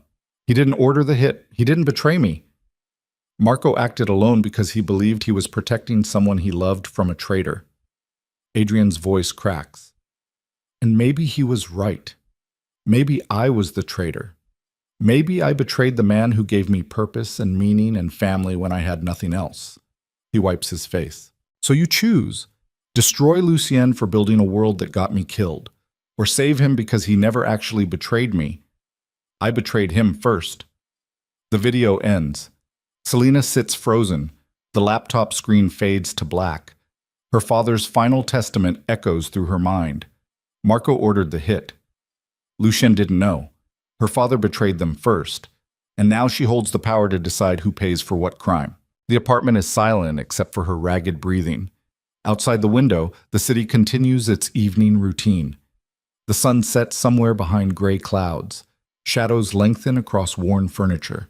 Selena's phone buzzes. A text from Lucien. Are you okay? You haven't checked in. I'm starting to worry. She stares at the message. Her father's face is burned into her mind. His voice loops through her thoughts. Lucien didn't know. Marco acted alone. You choose. Her fingers move across the screen before her brain catches up. I'm coming back to the tower. We need to talk. About everything.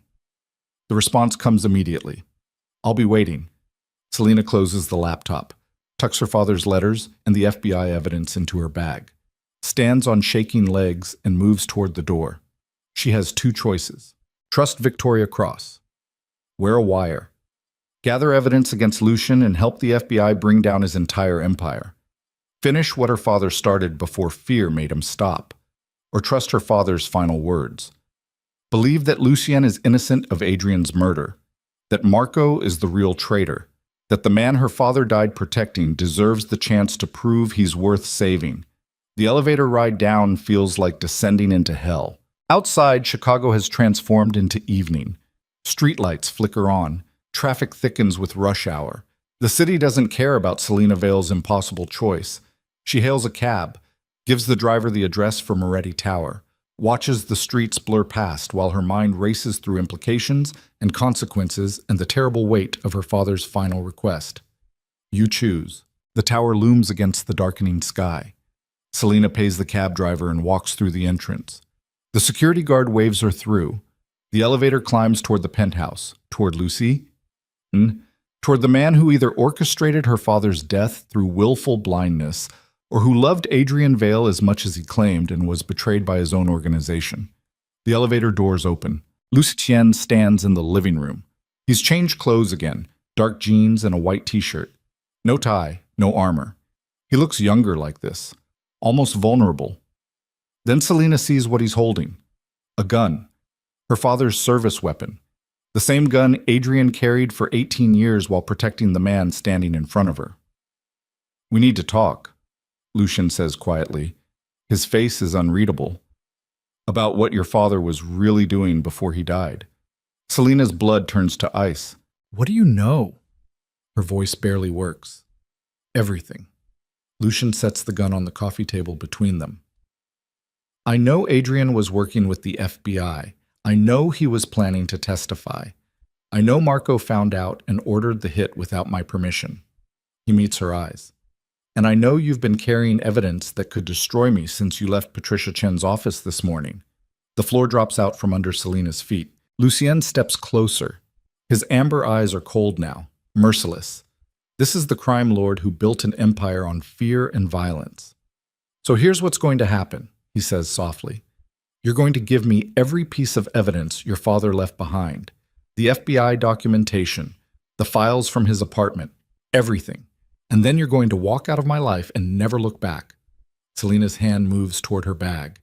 toward the evidence weighing heavy inside. And if I refuse, Lucien's expression doesn't change. Then I'll take it from you, one way or another, because I've spent 18 years building something legitimate, something your father helped me create. And I'm not letting it burn because Adrian Vale got cold feet and decided to become a hero. The words hit like bullets. This is the real Lucien Moretti, not the grieving friend who cried in her arms, not the broken man seeking redemption. This is the criminal her father was trapped protecting for 18 years. This is the monster everyone warned her about.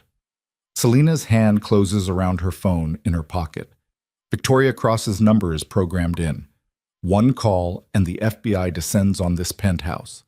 One call and Lucien Moretti's empire collapses. One call and she finishes what her father started. You have 10 seconds to decide, Lucien says. His voice is flat, empty. Give me the evidence or make that call you're thinking about making. Either way, this ends tonight. Selina's finger hovers over the screen. Her father's voice echoes through her mind. Lucien didn't know. You choose, trust him, but Adrian also said he was trapped, hostage to a man who would never truly change.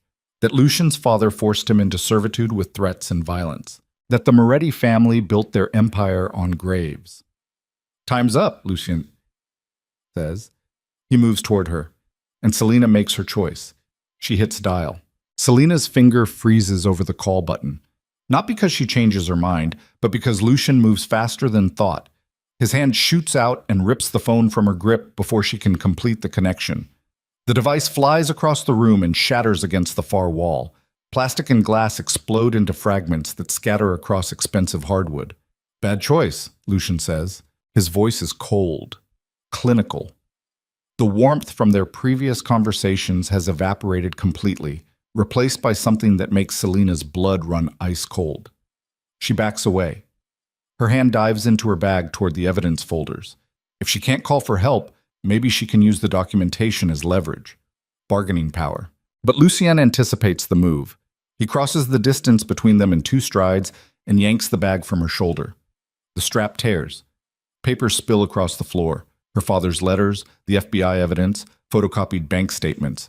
Everything. Exposed. You actually did it, Lucien says.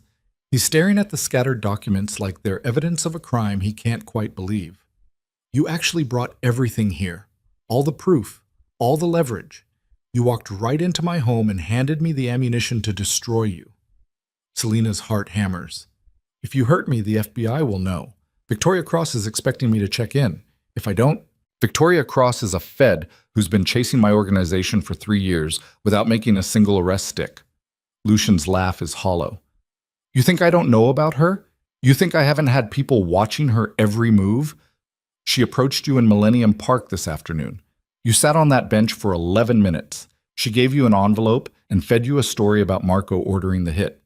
He kneels and picks up one of the FBI documents. She's not wrong, by the way. Marco did order it. He found out Adrian was cooperating with federal investigators and decided your father was too dangerous to let live. Lucien's jaw tightens. What Victoria didn't tell you is that I found out about Marco's betrayal 6 hours ago, right around the time you were reading your father's emails. Selina's breath stops. Marco Santini is dead, Lucien continues. His voice is flat, empty. I put a bullet in his head myself, in his kitchen, while his coffee was still hot, because he killed the only person in this world who ever gave a damn about me. The confession lands like a bomb. You killed him, Selina whispers. I executed him. Lucien's amber eyes are merciless. There's a difference. Execution implies justice. Marco betrayed me, betrayed Adrian, took it upon himself to solve a problem I didn't even know existed. So yes, I killed him. And I'd do it again. He stands, begins gathering the scattered documents with methodical precision. But here's what Victoria didn't tell you, he continues. Marco acted alone. I didn't know Adrian was cooperating with the FBI. Didn't know about the emails or the meetings or any of it. Your father hid it from me because he knew I'd try to stop him, try to convince him there was another way. Lucien's voice cracks slightly. And you know what the worst part is? He was right to hide it. Because if I'd known, I would have begged him to stay. would have promised to change faster, do better, become the man he believed I could be. I would have manipulated him with guilt and loyalty and 18 years of friendship. He looks up at Selena. Your father didn't betray me out of hatred. He betrayed me because he was exhausted, tired of carrying the weight of my redemption on his shoulders, tired of being the only thing standing between me and the darkness. He wanted out, wanted freedom. And I can't even be angry at him for that because I understand it completely. Tears stream down Selena's face. She doesn't know what to believe anymore. Every truth keeps shifting. Every revelation exposes new layers of complexity. If Marco is dead, then who sent the text about meeting in Millennium Park? She demands. Who told me to come alone? I did. The voice comes from behind her. Selena spins. A woman steps out from the hallway leading to the guest bedrooms. She's the same person from the park. Victoria Cross in her expensive coat and designer sunglasses. But she's not alone. 3 armed men emerge behind her. Federal agents in tactical gear with FBI emblazoned across their vests. They spread out across the penthouse with practiced efficiency. Lucien Moretti, Victoria says. Her voice carries the weight of authority. You're under arrest for racketeering, conspiracy to commit murder, money laundering, and about 15 other federal charges. Put your hands where I can see them. Lucien doesn't move. His expression doesn't change. He stands perfectly still, documents still clutched in his hands. Selena, he says quietly, did you know they were coming? No. The word bursts out of her. I swear I didn't know. Victoria said I had 48 hours to decide. I didn't. She lied. Lucien's voice is gentle, almost kind. That's what federal agents do. They lie to get what they need. She used you to get inside my home, used your grief to manipulate you into bringing evidence directly to me so she could witness the handoff, witness me acknowledging what these documents contain. He looks at Victoria. Smart play. I underestimated you. Victoria's expression doesn't change. Hands up, now, or my agents will put you down. Do it, and you'll start a war that burns this entire city, Lucien says calmly. My people know where I am, know who I'm with. The moment I don't check in, they'll assume I've been taken or killed, and they'll respond accordingly. Empty threats from a desperate criminal. Are they? Lucien sets the documents on the coffee table. There are 47 men loyal to me positioned within 3 blocks of this building. Another 200 spread across the city waiting for my signal. You arrest me tonight and Chicago bleeds. Innocent people die. Your entire operation becomes the spark that ignites gang warfare across every neighborhood from here to the south side. Victoria hesitates, just for a second, but Selena sees it. Lucien isn't bluffing. You can't negotiate your way out of this, Victoria says, but her voice has lost some of its certainty. I'm not negotiating, I'm stating facts. Lucien's hands remain at his sides. You want me? Fine. Arrest me. Process me. Build your case. But do it cleanly, quietly. Let me surrender on my terms so this city doesn't burn while you're patting yourself on the back for taking down a crime lord. The standoff stretches taut. One of the agents shifts his weight. His finger moves closer to his trigger. Stand down, Victoria says sharply. Everyone stand down. The agents freeze. Victoria's eyes never leave Lucien's face. What are your terms? She asks. Simple. I surrender peacefully. Cooperate with your investigation. Turn over financial records and operational details. Everything you need to dismantle my organization without bloodshed. Lucien's voice is steady. In exchange, you guarantee Selena Vale's safety. Full immunity. Witness protection if she wants it. She walks away from this completely clean. Selena's breath catches. What? No deal, Victoria says immediately. Selena brought you evidence, participated in this investigation. She's a witness, not a defendant. She's already protected. She's a target. Lucien's voice hardens. The moment you arrest me, everyone associated with my organization becomes vulnerable. Rival gangs will move on my territory. My own people will fracture and fight for control. Selena is Adrian Vale's daughter, the daughter of my former head of security. She's leverage, bait, a symbol, and someone will try to use her to send a message. He looks at Selena. I won't let that happen. I couldn't protect your father, but I can protect you. So that's my price. Her safety, guaranteed, in writing, or this whole thing gets very messy very fast. Victoria's jaw tightens. She pulls out her phone and steps away, speaks in low tones to someone on the other end. The agents maintain their positions, weapons ready, but not aimed. Selina feels like she's watching a play from underwater. Everything is muffled and distant and impossible to process. Lucien is surrendering, giving up his empire, destroying everything he built. For her. Why? The word escapes her lips. Why are you doing this? Lucienne meets her eyes. For just a moment, the cold mask slips. Underneath, she sees grief and exhaustion and something that might be relief. Because your father asked me not to waste his death, he says quietly. Because he spent 18 years trying to make me into someone worth saving. And because the only way to honor that sacrifice is to stop being the man who needs saving in the first place. He pauses. And because I owe Adrian Vale a debt I can never repay. But protecting his daughter, making sure she has the clean, safe life he wanted for her, that's a start. Victoria returns. Her expression is carved from stone. Deal, she says. Full immunity for Selina Vale. Witness protection available upon request. In exchange, you surrender peacefully and provide complete cooperation with our investigation. She pulls out handcuffs. Lucien Moretti, you're under arrest.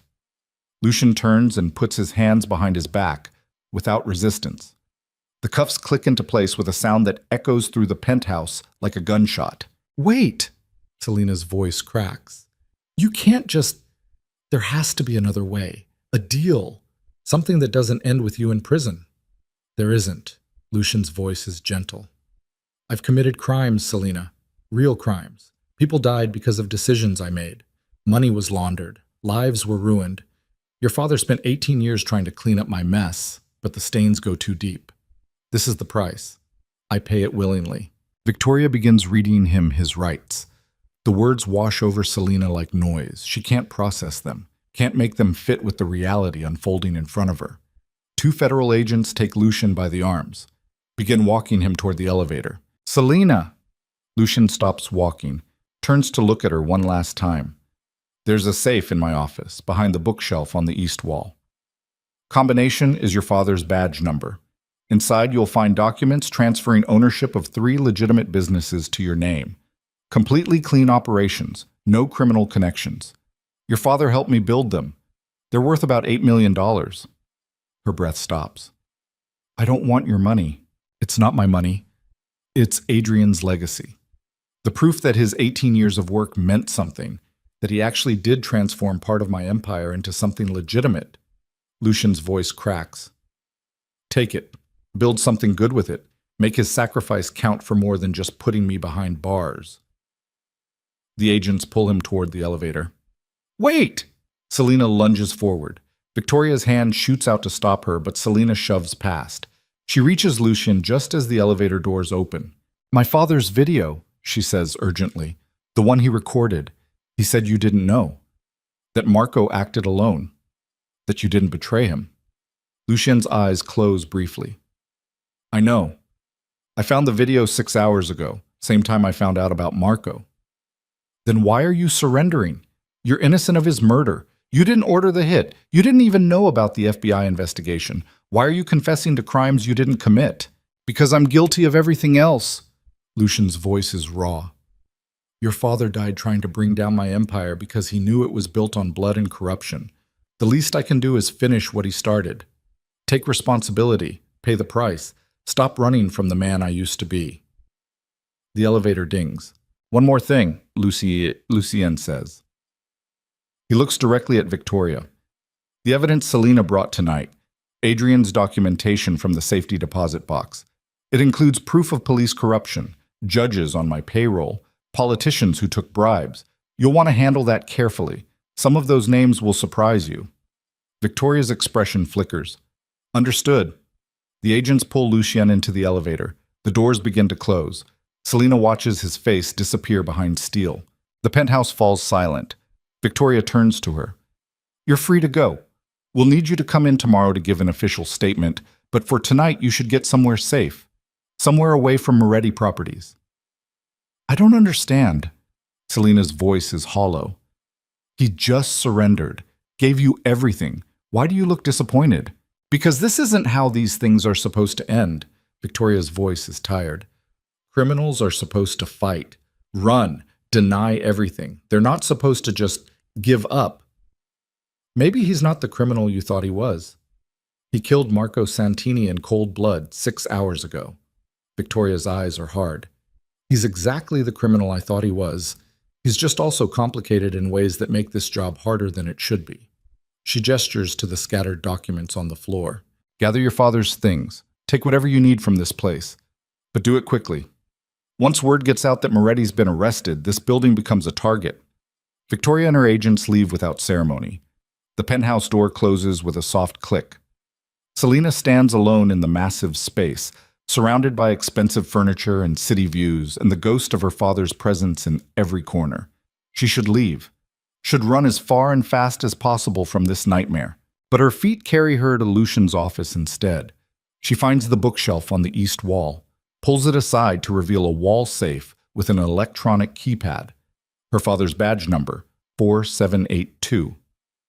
The safe clicks open. Inside are documents exactly as Lucian described. Legal transfers of ownership for 3 businesses, a coffee shop chain, a construction company, a property management firm, all legitimate, all clean, all worth millions. But beneath the business documents is something else, a letter addressed to her in Lustien's handwriting. Selina's hands shake as she opens it. Selina, if you're reading this, then I've been arrested or killed or otherwise removed from the picture. Either way, I wanted you to have this explanation while my words still matter. Your father saved my life 19 years ago. Not by taking a bullet, that came later. He saved me by refusing to give up on someone everyone else had written off as irredeemable. He looked at a violent kid drowning in his father's legacy and saw potential worth nurturing. For 18 years, Adrian pushed me to be better, to build something legitimate, to transform violence into influence and influence into actual change. He never let me take the easy path, never let me fall back into old patterns without a fight. He was my conscience, my moral compass, my best friend. And I got him killed, not directly, not intentionally, but my world, the empire I built, the enemies I made, the darkness I could never fully escape, it consumed him anyway. Marco's betrayal was just the mechanism. The real cause was me, my choices, my past, my inability to completely leave behind the man I used to be. So I'm doing what Adrian would want. I'm taking responsibility, surrendering, cooperating with federal investigators to dismantle everything I built that wasn't legitimate. I'm paying the price so his death means something more than just another casualty in Chicago's endless gang warfare. But before I go, I need you to understand something. Your father didn't die for nothing. The businesses I'm transferring to you, he helped build them. Every location, every hire, every operational decision had Adrian's fingerprints on it. They're proof that his 18 years of work actually transformed part of my empire into something real, something good, something that employs 300 people and generates legitimate revenue and contributes to neighborhoods instead of destroying them. That's his legacy, not the violence, not the corruption, not the criminal organization that killed him. The proof that even broken people can build something worth saving if someone believes in them long enough. Take those businesses, grow them, make them even better than Adrian and I managed. Show the world that his sacrifice transformed darkness into light. And Selina, forgive him for lying to you, for hiding the truth about what his work really entailed, for staying in my world longer than he should have. He did it because he believed in redemption, because he couldn't walk away from someone he'd invested so much of himself in saving. That kind of loyalty is rare. Treasure it, even as you grieve it. I'm sorry for everything my world cost you. I'm sorry I couldn't be the man Adrian believed I could be fast enough to save his life. I'm sorry you're left holding the pieces of his sacrifice. But I'm not sorry he chose to believe in me. That belief gave me 18 years of purpose and meaning I never would have found otherwise. It gave me a friend when I deserved none. It gave me hope that even someone like me could change. Your father was the best man I ever knew. I'll spend the rest of my life trying to become worthy of his faith in me. Lucian Selina reads the letter 3 times. Tears stream down her face and drip onto the expensive paper, smudging ink. She folds it carefully, tucks it into her bag alongside her father's letters and the business documents. Then she calls a number she found in her father's email earlier. It rings twice before a familiar voice answers. This is Agent Cross. It's Selina Vale. Her voice is steadier than she expected.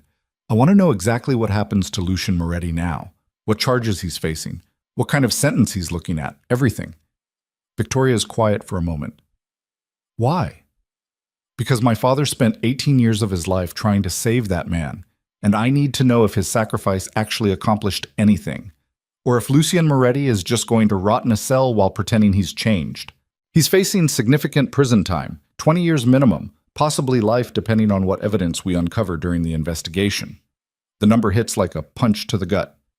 But, Victoria continues, if he cooperates fully, and I mean completely opens up his entire operation, we might be able to negotiate something closer to 10 years with possibility of parole, especially if he helps us take down bigger fish. Politicians, corrupt officials, other criminal organizations. Will you make that deal? That depends on what he gives us, and whether we believe his cooperation is genuine or just another manipulation. Selina's grip tightens on the phone. He killed Marco Santini, executed him for murdering my father. Doesn't that count for something? Doesn't that prove he cared? It proves he's capable of violence when someone crosses him. Victoria's voice is hard, which is exactly why he belongs in prison.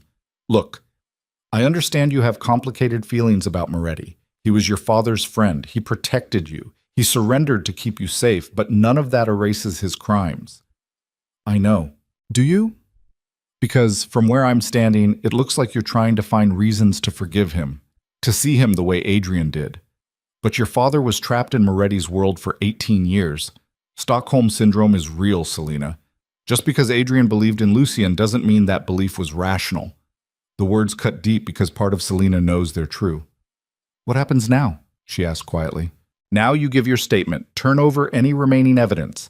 Then you walk away and let us do our job. You've been through enough. Let the justice system handle the rest. Selina ends the call without responding. She stands in Lucian's office surrounded by the trappings of his empire.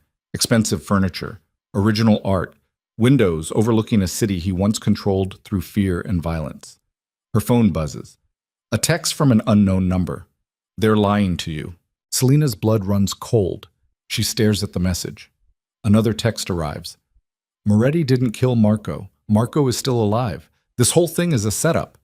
Her hands shake. She types back, "Who is this?" The response comes immediately.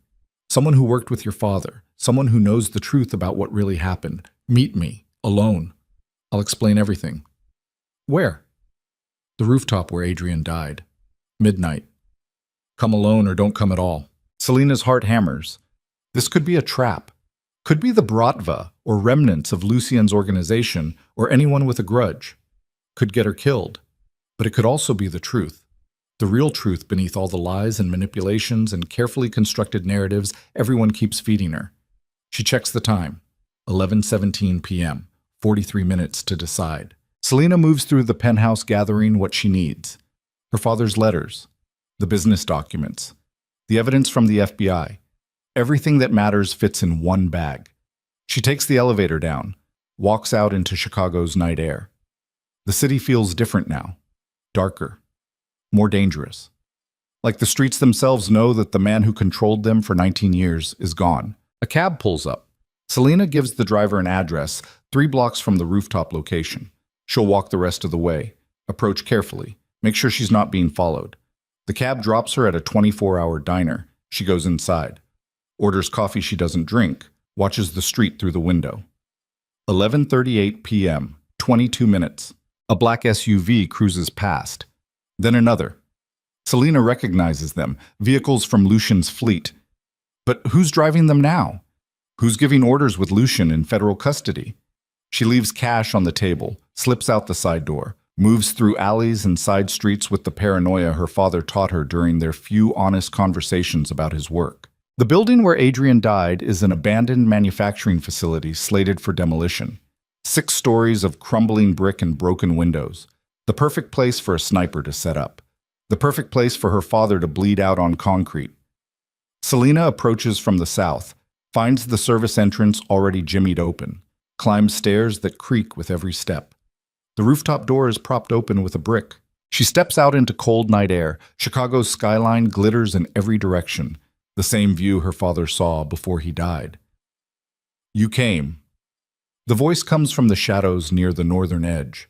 A man steps into moonlight. He's maybe 50, wearing an expensive suit and carrying himself with military precision. Selina recognizes him from photographs in her father's apartment.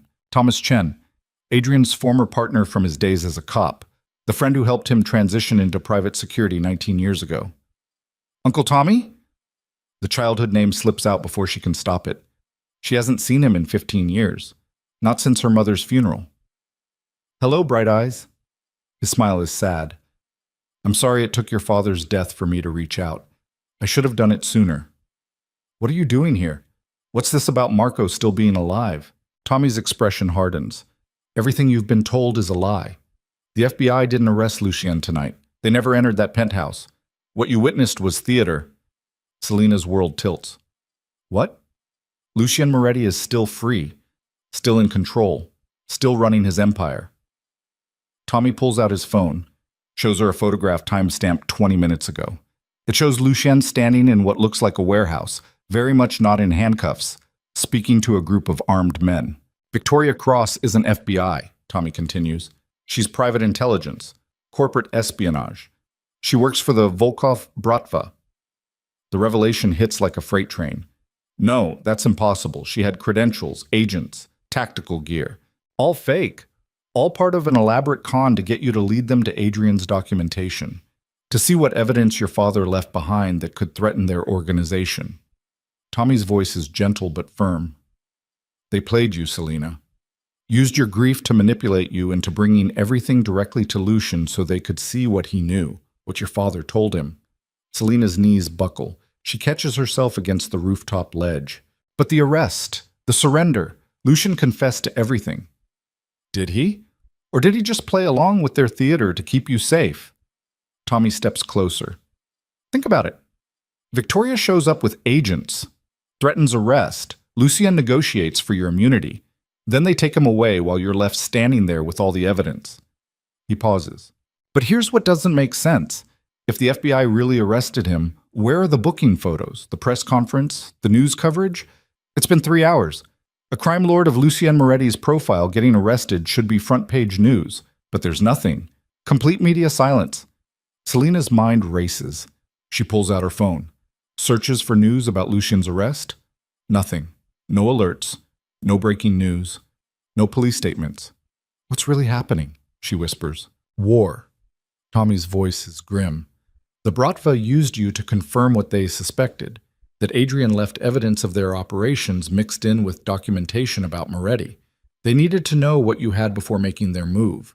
Now that they know, they're preparing to strike. Strike what? Everything.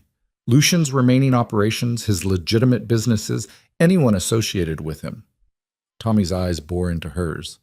Including you. A sound echoes from the stairwell. Footsteps. Multiple sets. Moving fast. Tommy's hand moves to a gun hidden under his jacket. We need to go, he says urgently. Right now. They followed you here. This whole thing was bait to separate you from Moretti's protection. Who followed me? The rooftop door slams open. 3 men emerge. Armed. Professional. They spread out with practiced efficiency. And in the center, wearing her expensive coat and designer sunglasses despite the darkness, walks Victoria Cross. Selina Vale, she says. Her voice is different now. Harder. No pretense of federal authority. You've been very difficult to track, very careful. Your father trained you well. Tommy raises his weapon. Back off, Victoria. The girl's under protection. Your protection, Victoria laughs. You're 1 man against 3 trained killers and the entire Volkov organization. Do the math, Thomas. One of her men raises his rifle. Tommy doesn't hesitate. He fires first. The sound is deafening. The man drops. Tommy grabs Selina's arm and yanks her toward the eastern edge of the roof. Fire escape, he shouts over the chaos. Move! Gunfire erupts behind them. Bullets whine past Selina's head. Tommy returns fire without looking back, his movements smooth and practiced. They reach the fire escape. Selina scrambles over the ledge. Her hands slip on rusted metal. Tommy lands beside her and pushes her down the stairs. Go, don't stop. They descend in a controlled fall. 3 floors, 4. Above them, Victoria's men reach the fire escape and open fire. Bullets spark off metal railings. Tommy grunts, stumbles, blood blooms across his shoulder. "I'm fine," he gasps before Selina can speak. "Keep moving." They hit street level. Tommy pulls her into an alley. His free hand presses against the wound. "Listen to me carefully," he says through gritted teeth. "Everything in your father's documentation, the real threat isn't Lucien's crimes. It's evidence of a joint operation between the Bratva and certain federal officials. Money laundering through legitimate channels, politicians on both organizations' payrolls. Your father was killed because he discovered the Bratva wasn't just moving against Moretti. They were planning to take over his entire legitimate empire with government protection." Selina's mind reels. "How do you know all this?" "Because Adrian told me. 3 days before he died. He sent me copies of everything. Insurance in case something happened to him." Tommy's breathing is labored. "I've been investigating quietly, trying to figure out who I could trust. Then you walked into Millennium Park and I realized Victoria had you in her crosshairs. Tires screech at the alley entrance. Black SUVs block both ends." Victoria's voice echoes through the darkness. "There's nowhere left to run, Selina. Give us the documentation and we'll let you walk away. Your father made copies. We know Thomas has them. Hand them over and this ends peacefully." Tommy reloads his weapon with shaking hands. "How many bullets you figure we have against about 20 armed professionals?" "Not enough." "Yeah." He manages a weak smile. "Your father would be so proud of you right now, walking straight into the exact kind of mess he tried to keep you away from." Despite everything, Selina almost laughs. "What do we do?" "We make a choice." Tommy's eyes meet hers. "We can surrender. Give them what they want. Hope they keep their word about letting you go. Or we can fight. Try to break through. Probably die in the attempt, but at least go down swinging. Those are terrible options. Welcome to your father's world." Footsteps approach from both directions. Victoria's men closing in with weapons ready. The alley feels like a tomb. Selina's hand closes around her phone. One number programmed in. One call that might change everything. Lucian's private line. If Tommy's right, if the arrest was theater, then Lucian is still out there, still in control, still powerful enough to tip the scales. If Tommy's wrong, the call goes nowhere and they die anyway. "Do it," Tommy says. He's watching her face, reading her intention. "Call him. It's the only move we have left." Selina hits dial. The phone rings once, twice. On the third ring, Lucien's voice answers. "Selina." Just her name, but the way he says it, the relief mixed with fear, tells her everything. "I need help," she gasps. "Victoria Cross has me trapped. She's not FBI. She's working for the Bratva. They're going to kill me." "Where are you?" She gives him the address. 10 minutes, Lucien says. His voice is hard now, cold. The crime lord who built an empire on violence. "Hold position. Stay alive. I'm coming." The line goes dead. Victoria's voice cuts through the darkness. "Who did you call, Selina? The FBI? They're not coming. We have people inside every law enforcement agency in this city." "Not the FBI," Selina calls back. Her voice is steadier than she expected. "Someone who actually scares you." Silence. Then Victoria laughs. "You called Moretti. That's actually perfect. We can eliminate both of you at once." "You think he's coming alone?"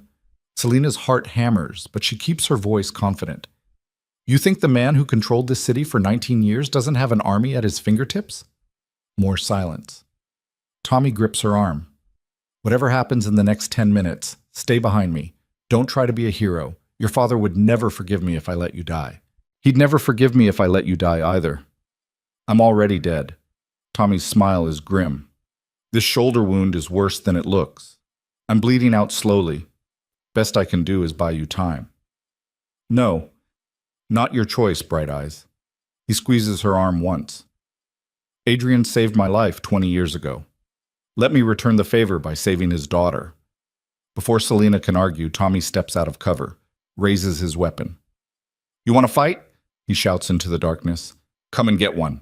Gunfire erupts. Tommy fires back with deadly precision. One of Victoria's men drops. Then another, but there are too many. Too much firepower. Bullets tear through Tommy's chest. He staggers but doesn't fall. Returns fire until his weapon clicks empty. Selina, he gasps. Blood pours from multiple wounds. Run, don't stop, don't look back. I'm not leaving you. You don't have a choice. Tommy collapses. Selina lunges toward him, but hands grab her from behind. Someone yanks her deeper into the alley, away from Tommy's body, away from the gunfire. She fights, screams, claws at whoever's dragging her. Stop fighting me, a familiar voice hisses. I'm getting you out of here. She twists to see Lucian. His face is hard and his eyes are merciless, but his hands are gentle as they pull her toward a gap in the alley wall she didn't notice before. This way, move. They squeeze through into another passage. Behind them, Victoria's voice shouts orders. Her men search for where Selina disappeared. Lucian pulls her through a maze of alleys and service corridors. His hand never leaves her arm. They emerge in a parking structure 2 blocks away where a SUV waits with engine running. He shoves her into the back seat, climbs in beside her. The vehicle peels out before the door fully closes. Are you hurt? Lucian demands. His hands move over her arms and shoulders, checking for wounds. Did they touch you? Tommy Chen is dead. Selina's voice cracks. He saved my life and he's dead and I left him there. Thomas was already dying. Lucian's voice is gentle. I saw the wounds. He had minutes at most. He chose to use them buying you time. How did you know where I was? I had people following you since you left the tower. When you went to that rooftop, my entire security team went on high alert. Lucian's jaw tightens. I knew it was a trap. Knew Victoria would make her move. I just had to time my intervention carefully. The arrest was fake. Completely. Victoria and her people are Bratva operatives. They've been planning this for months. Use you to confirm what evidence exists, then eliminate everyone who knows about their operation. He pulls out his phone. But they made one critical mistake. What? Lucian's smile is cold. They assumed I'd surrender, that I'd play along with their theater long enough for them to regroup and strike. They didn't count on me seeing through it immediately. Didn't count on me having contingencies. He makes a call. Someone answers on the first ring. It's done, Lucian says. Victoria Cross and her team are exposed. Send everything to every news outlet and law enforcement agency in the city. Evidence of Bratva infiltration of federal agencies. Names of corrupt officials. Bank records showing money laundering through government channels. Everything Adrian Vale documented before he died. He pauses. And make sure they know the source. Make sure everyone understands that Adrian Vale died uncovering the biggest corruption scandal in Chicago history. Make his name mean something. Lucian ends the call. What did you just do? Selina whispers. I finished what your father started. Lucian's voice is raw. I exposed the corruption he died investigating. I made sure his sacrifice wasn't for nothing. And I guaranteed that every person involved in his murder faces consequences. The SUV speeds through empty streets, heading toward the outskirts of the city, away from Moretti Tower, away from Victoria Cross and the Bratva, away from everything. Where are we going? Selina asks. Somewhere safe.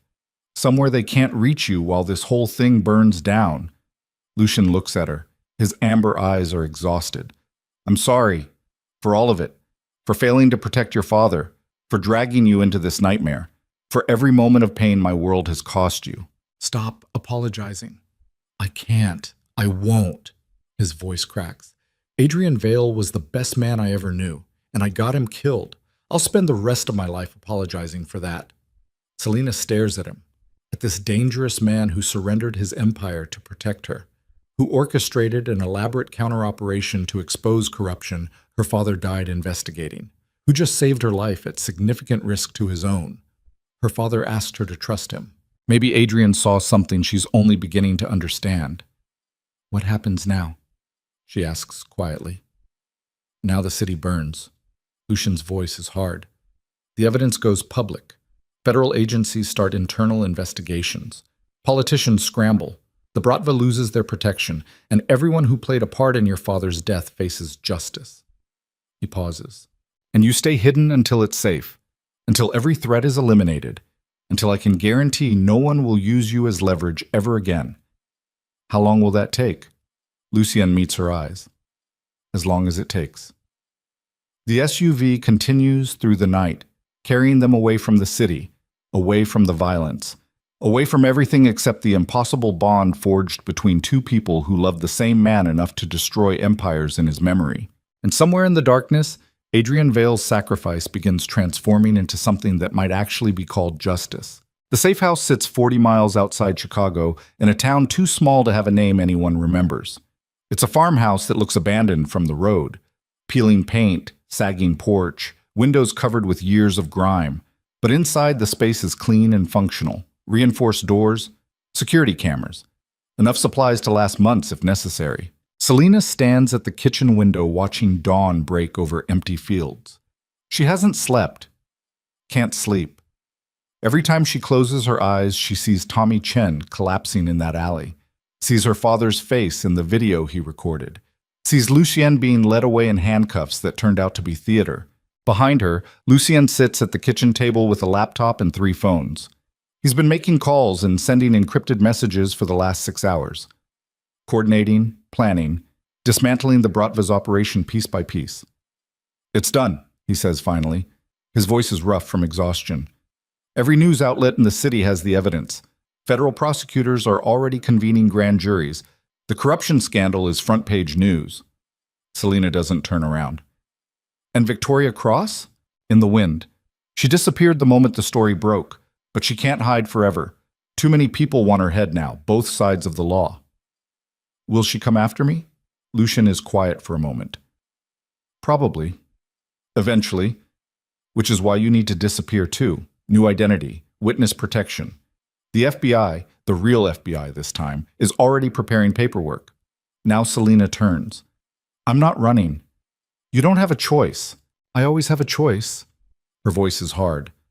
My father spent 18 years trapped in your world because he thought he didn't have choices. I won't make the same mistake. Lucien's jaw tightens. Your father had choices. He chose to stay, chose to believe in me, chose to keep trying even when any rational person would have walked away. And it got him killed. The words land like a slap. Lucien flinches but doesn't look away. Yes, he says quietly. It did. Selena moves to the table, sits across from him. Up close, she can see the exhaustion carved into his face, the dark circles under his eyes, the way his hands shake slightly when he's not consciously controlling them. Tell me the truth, she says. All of it. No more games, no more manipulation, just the truth about what my father really meant to you. Lucien sets down his phone, leans back in his chair. For a long moment, he just looks at her, and she sees something in his expression that might be relief, like he's been waiting for permission to stop pretending. Your father saved my life when I was 24 years old, Lucien begins, but not the way you think. He didn't take a bullet for me back then. He did something harder. He looked at a violent kid drowning in his father's legacy and refused to walk away. He pauses. My father was a brutal man. He built our organization on fear and bloodshed. He taught me that violence was the only language the world understood, that mercy was weakness, that caring about anyone made you vulnerable. Lucien's voice goes quiet. Then he put a gun in my hand when I was 16 and told me to kill someone, to prove I was his son. So I did. And then I did it 9 more times over the next 8 years because that's what survival looked like in my world. Selena's chest tightens, but she doesn't interrupt. Adrian met me during an extortion operation. He was working security for a developer my father wanted to shake down. Any normal person would have looked the other way, taken their paycheck and pretended not to see. But Adrian stood in my face and told me I was wasting my potential, that I was smart enough to build something legitimate if I stopped being a coward. Lucien's laugh is hollow. I almost killed him for it. Had my gun halfway out of my holster when he said something that stopped me cold. He said, Your father made you into a weapon, but weapons don't get to choose their targets. Is that really how you want to spend your whole life, being someone else's tool? He looks down at his hands. No one had ever talked to me like that before. Like I was a person capable of making choices instead of just a monster following programming. So instead of killing him, I hired him. Told him if he was so sure I could be better, he could prove it. And he spent 18 years trying, Selena says softly. He spent 18 years succeeding. Lucien's voice cracks. Every legitimate business I own, every neighborhood I invested in instead of destroying, every choice I made to build instead of burn. That was Adrian. He was relentless. He never let me slide back into old patterns without a fight. He believed in me when I didn't believe in myself. Tears streamed down his face. He was my best friend, my conscience, my brother in every way that mattered, and I got him killed because I couldn't let go of power fast enough. Couldn't transform my empire into something completely clean before someone decided his influence over me was too dangerous. Selena's vision blurs. He loved you. I know, and I loved him, which is why I'm doing exactly what he asked. Lucien wipes his face roughly. I'm dismantling everything that isn't legitimate, cooperating with federal investigators, turning over evidence on every corrupt official and criminal organization in this city. I'm burning down the empire and using the ashes to build something your father would actually be proud of. That'll take years. I have years. Prison is probably in my future regardless. Might as well spend whatever freedom I have left finishing what Adrian started. Selena studies his face. The exhaustion, the grief, the desperate determination to make his best friend's death mean something. Her father asked her to trust this man. Maybe he knew that trust would be the final test, the ultimate proof that Lucien Moretti could be more than his past. I'm not disappearing into witness protection, Selena says. Selena, I'm not running. I'm not hiding. I'm not letting Victoria Cross or the Bratva or anyone else make me afraid. Her voice is steel. My father spent 18 years fighting for something he believed in. I'm going to honor that by finishing what he started. What does that mean? Selena pulls out her phone, opens the files she downloaded from her father's laptop. Bank records, communication logs, evidence of corruption spanning 2 decades. It means I'm giving testimony, real testimony, to real federal investigators about everything my father discovered, about the Bratva's infiltration of government agencies, about corrupt officials on both organizations' payrolls, about all of it. Lucien's eyes widen. That's a target on your back for the rest of your life. I know. You'll never be safe, never be able to live normally. Every enemy my organization and the Bratva ever made will see you as unfinished business. I know that too. Selena's hands don't shake. But my father didn't die so I could hide. He died trying to expose corruption, trying to make this city better. I'm going to finish what he started, no matter what it costs. He wouldn't want you to sacrifice yourself.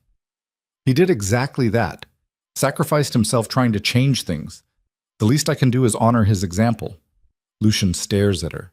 She can see him processing, calculating, understanding that she means every word. You're just like him, he says, finally. His voice is thick with emotion.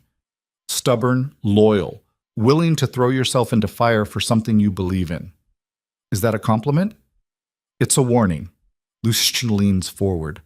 Because I already watched one Veil die for their principles. I won't survive watching another. Then help me. Selena's voice softens. Help me do this right. Help me give testimony that actually accomplishes something. Use your connections and resources to make sure my father's evidence lands where it'll do the most good. And then what? You testify and disappear anyway? You can't stay in Chicago. You can't go back to your normal life. Everything changes the moment you become a federal witness. I know, but at least it'll be my choice, my decision, not something forced on me by fear. They sit in silence. Outside, the sun climbs higher. Morning light spills across empty fields and the farmhouse that's become their temporary refuge. Lucien's phone buzzes. He glances at the screen and his expression hardens. We have a problem, he says. What now?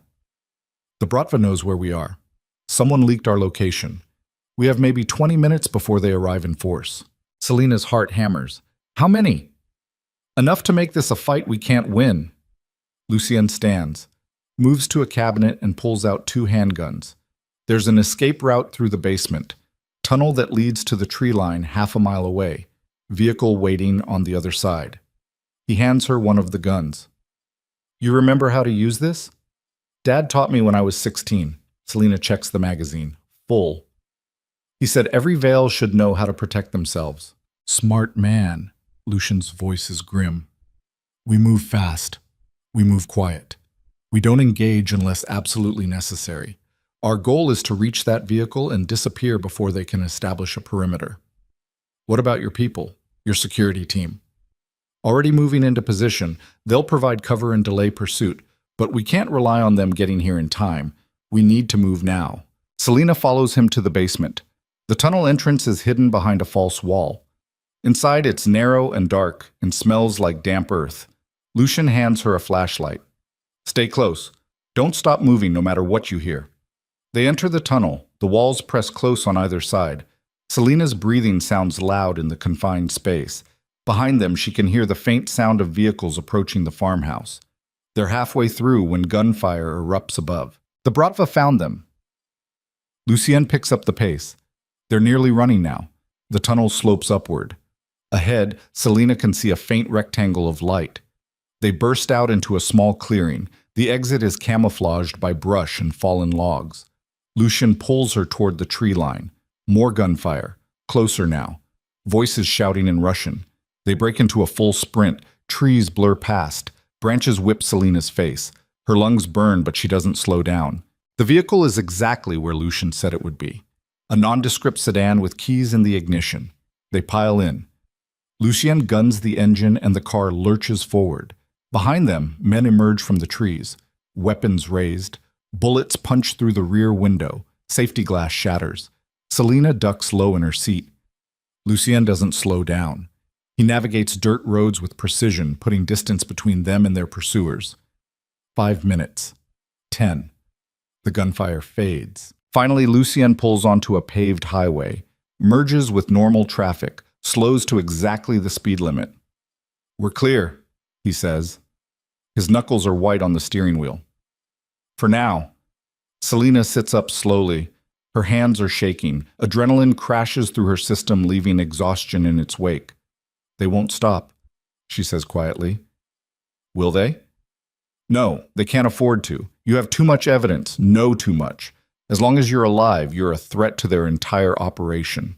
So what do we do? Lucien is quiet for a long moment. His jaw works like he's chewing on words he doesn't want to say. We end this, he says finally, permanently. No more running, no more hiding.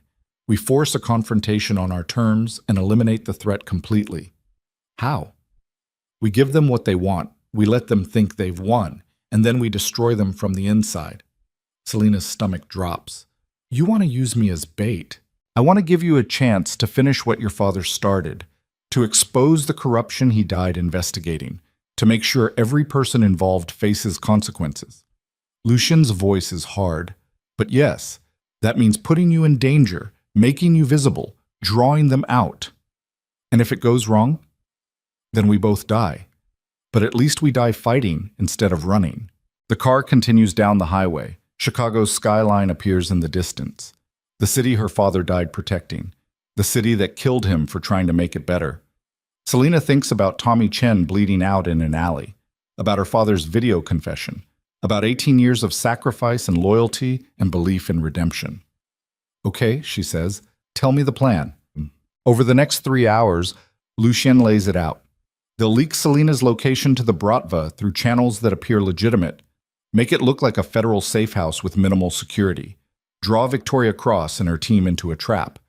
Meanwhile, real federal agents, ones Lucien has vetted personally through contacts who survived the corruption purge, will be waiting. Along with what remains of Lucien's security force. And enough firepower to end this permanently. It's risky, Lucien admits. A lot can go wrong. If Victoria suspects a trap, she won't come. If the feds don't arrive on time, we're outnumbered. If any of my people turn out to be compromised, I understand the risks. Selina cuts him off. When do we do this? Tonight, before they have time to regroup, before they can establish better intelligence on our movements. Where? Lucien pulls up a map on his phone, shows her a warehouse on the south side. Abandoned industrial complex, owned by one of my shell companies. Multiple entry points, good sight lines, easy to defend if things go sideways. Or easy to get trapped in. That too. They spend the rest of the day preparing. Lucien makes calls, coordinates with federal prosecutors, verifies that the agents participating are legitimate. Selina reviews her father's evidence one more time, memorizes names and dates and transactions, prepares to give testimony that will bring down half the power structure in Chicago. As sunset approaches, Lucian looks at her across the safe house kitchen table. You can still change your mind, he says quietly. You can disappear into witness protection. Live a quiet life somewhere far away. Let other people finish this fight. Could you? Selina meets his eyes. If you were in my position, could you walk away? Lucien's smile is sad. No, I couldn't. Then you know why I have to see this through. They drive to the warehouse as darkness falls. Lucien's security team is already in position. Heavily armed men stationed at key vantage points. Federal agents in unmarked vehicles surrounding the perimeter. Inside the warehouse, Lucien sets up in what used to be the main office. Windows overlooking the floor below. 2 exits. Defensible, but not impossible to breach. The leak went out an hour ago, he says. If Victoria took the bait, she'll move fast. Probably within the next 2 hours. Selina checks her weapon, the same gun her father carried for 18 years. Lucien gave it to her before they left the safe house. Said Adrian would want her to have it. Are you scared? Lucien asks. Terrified. Good. Fear keeps you sharp, keeps you alive. Is that what my father taught you? Among other things, Lucien's voice softens. He also taught me that some things are worth dying for. That sacrifice isn't weakness if it's in service of something bigger than yourself. That the measure of a person isn't their past, but what they choose to do with their future. He looks at her. Adrian Vale was the best man I ever knew. And you're exactly like him. Same stubborn loyalty. Same refusal to back down from what's right. Same willingness to throw yourself into fire for people you love. Tears sting Selina's eyes. He loved you too. Despite everything. Despite the violence and the crimes and all of it. He loved you like family. I know. Which is why I'm going to make sure you survive tonight, no matter what it costs me. That's not the deal. It's the only deal I'm willing to make. Lucien's voice is firm. Your father protected me for 18 years. Tonight, I protect his daughter. That's how this story ends. Before Selina can argue, Lucien's phone buzzes. He glances at the screen and his expression hardens. They're here. 3 vehicles, 12 hostiles. Victoria Cross is leading them personally. Are the feds in position? Yes. But they won't move until Victoria's people are inside. We need clear evidence of intent. Criminal action. Can't arrest them for just showing up. So we wait. The next 10 minutes feel like hours. Selina watches through the office window as 3 black SUVs pull into the warehouse lot. Doors open. Armed figures emerge, moving with military precision. Victoria Cross steps out last. Even from this distance, Selina recognizes her. The expensive coat, the designer sunglasses, the absolute confidence of someone who believes they've already won. FBI, drop your weapons! The shout comes from outside. Federal agents emerging from concealment, surrounding the Bratva team with overwhelming force. For a moment, everything freezes. Then Victoria draws her weapon. Gunfire erupts. The warehouse explodes into chaos. Federal agents and Bratva operatives exchange fire. Lucien's security team joins the fight. Bullets tear through metal and concrete. The sound is deafening. Lucien pulls Selina away from the window. Stay down. Let them handle this. But Victoria's people are well trained, disciplined. They don't panic. Instead, they execute a flanking maneuver. Half their team engages the federal agents while the other half breaks toward the warehouse entrance, toward the office where Selina and Lucien are hiding. She's coming for you, Lucien says. His voice is eerily calm. She knows you're the real target. Everything else is just noise. He positions himself at the door, gun raised, ready. Footsteps echo on the metal stairs, getting closer. Selina Vale, Victoria's voice calls out. I know you're in there. Come out now and I promise you'll die quickly. Make me come in after you and it'll be much worse. Lucien doesn't respond. His finger rests on the trigger. The door explodes inward. Flash grenade. The room fills with blinding light and concussive force. Lucien fires through the smoke. Once. Twice. Someone screams. Then Victoria is inside, moving like a ghost, her weapon trained on Lucien. Drop it, she says. Lucien doesn't lower his gun. Victoria shoots him. The bullet catches Lucien in the shoulder. He staggers but doesn't fall. Returns fire. Victoria dives behind a desk. Selena moves without thinking. She raises her father's gun, aims at Victoria's last position, fires 3 times. 1 bullet finds its mark. Victoria cries out, collapses from behind the desk. Blood spreads across her expensive coat. Selena approaches slowly, weapon still raised. Victoria is clutching her side. Her designer sunglasses are cracked. Blood stains her perfect teeth.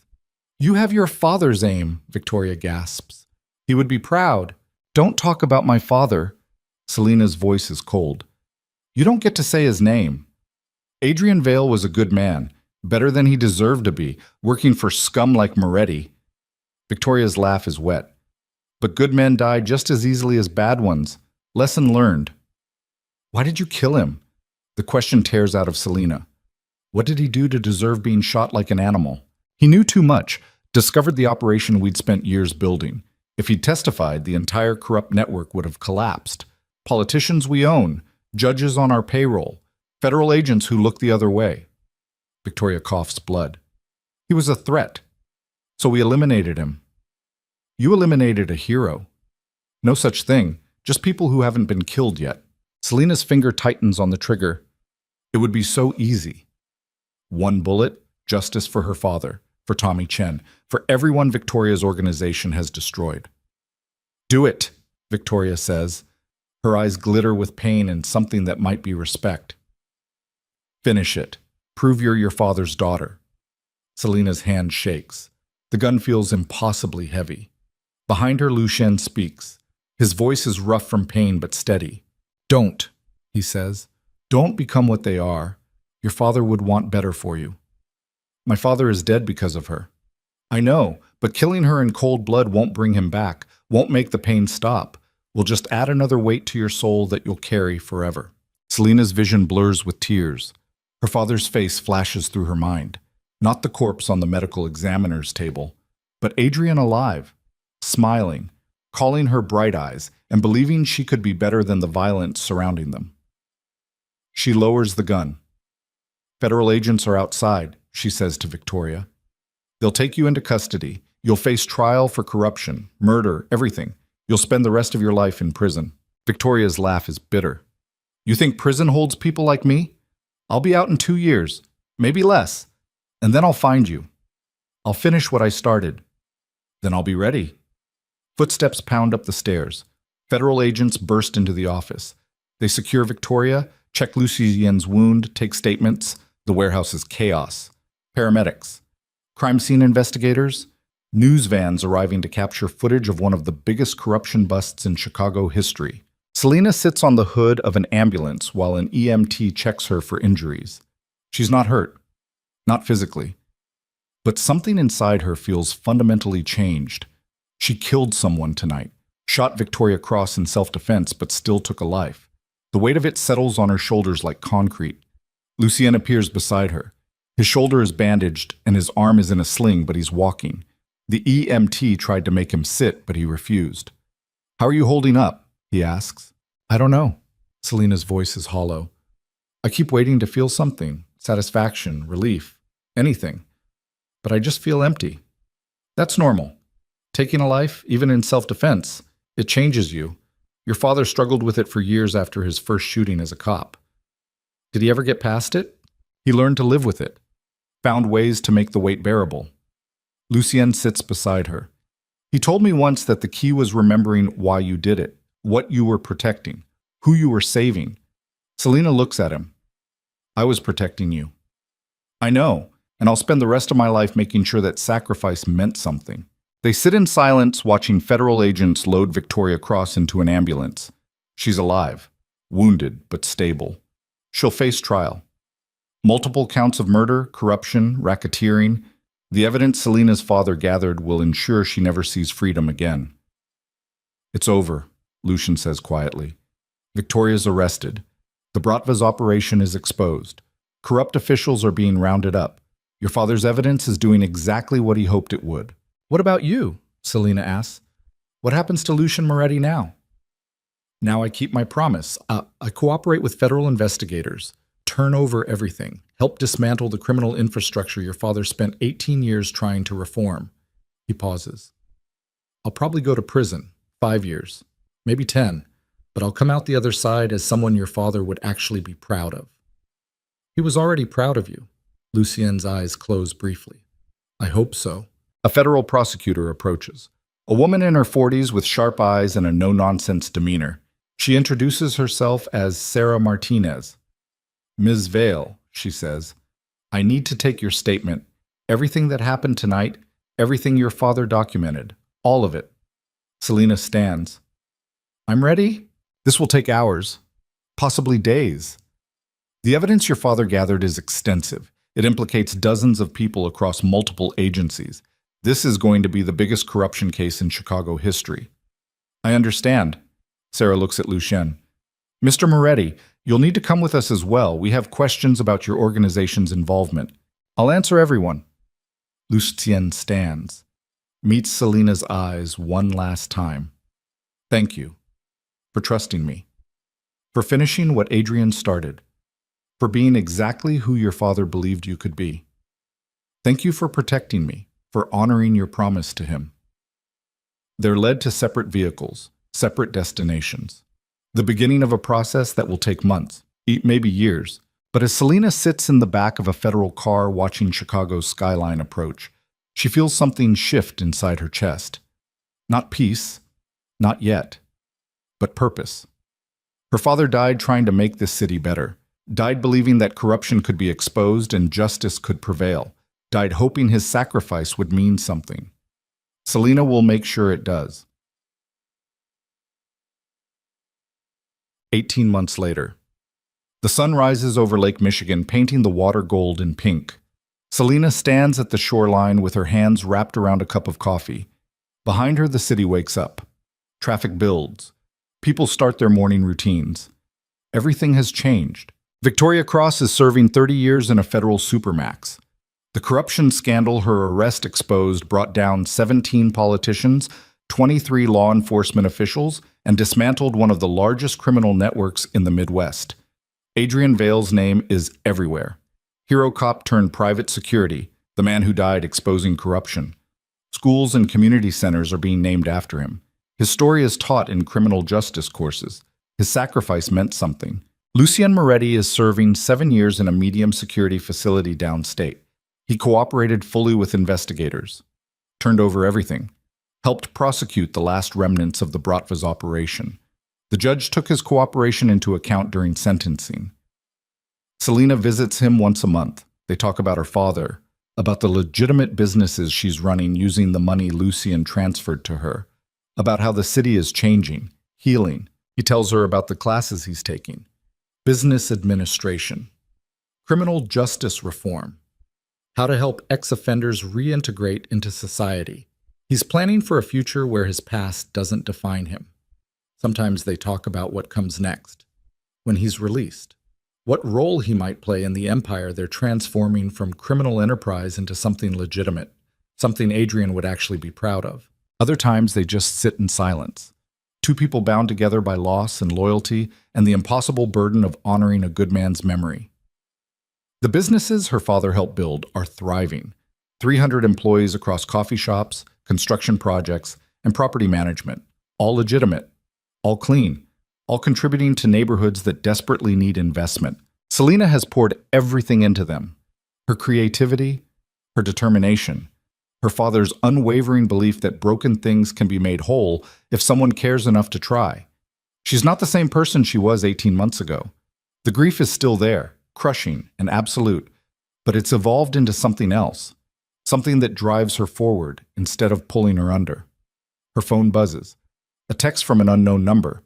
She almost deletes it. Then she sees the message. Hi, Bright Eyes. Don't freak out, it's safe. I needed you to know I kept my promise. The man who hired the shooter to kill me is in custody. Real custody this time. Federal agents arrested Dmitry Volkov this morning.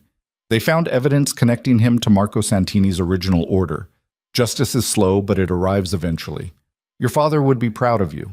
I know I am. L. Selena reads the message 3 times. Lucien isn't supposed to have access to phones in prison, but apparently some rules are more flexible than others. She types back, "Thank you for everything. See you next month." The response comes immediately. Looking forward to it. Say hi to Adrian for me. Selena tucks her phone away, turns to walk back toward the city. But first she makes a detour. Oak Hill Cemetery sits on the north side, rolling green hills dotted with headstones and monuments. She knows the way by heart now. Section 14, row 7, third marker from the oak tree. Adrian Vale's headstone is simple black granite. His name, his dates. And below that, the words Selena chose, hero, father, friend. His sacrifice changed everything. She kneels beside the grave, sets down fresh flowers, white roses, her father's favorite. "Hey, Dad," she says quietly. "I know it's been a while. Things have been busy. The businesses are growing. We opened 2 new locations last month, hired 40 people, most of them from neighborhoods you used to protect." A bird calls somewhere in the trees. "Lucien's doing okay. Better than okay, actually. He's taking it seriously. The rehabilitation, the education, the whole transformation thing you spent 18 years working toward. I think he's finally becoming the man you always believed he could be." She pauses. "I miss you every single day. I miss your terrible jokes and your Sunday morning pancakes and the way you called me Bright Eyes even when I was 30 years old. I miss your voice and your laugh and the way you made everything feel safe even when the world was falling apart." Tears stream down her face. "But I understand now. Why you stayed with Lucien. Why you believed in him. Why you sacrificed so much trying to save someone everyone else had written off. Because some people are worth saving. And the act of believing in them, of refusing to give up even when it's hard, that changes the world." She stands, wipes her eyes. "I'm going to keep building what you started, Dad. I'm going to make sure your death wasn't for nothing. I'm going to transform everything you and Lucien built into something that actually helps people instead of hurting them." The morning sun climbs higher. Light spills across the cemetery in golden waves. "I love you," Selena whispers. "Always." She walks back toward the city, toward the businesses bearing her father's name, toward the future he sacrificed everything to give her.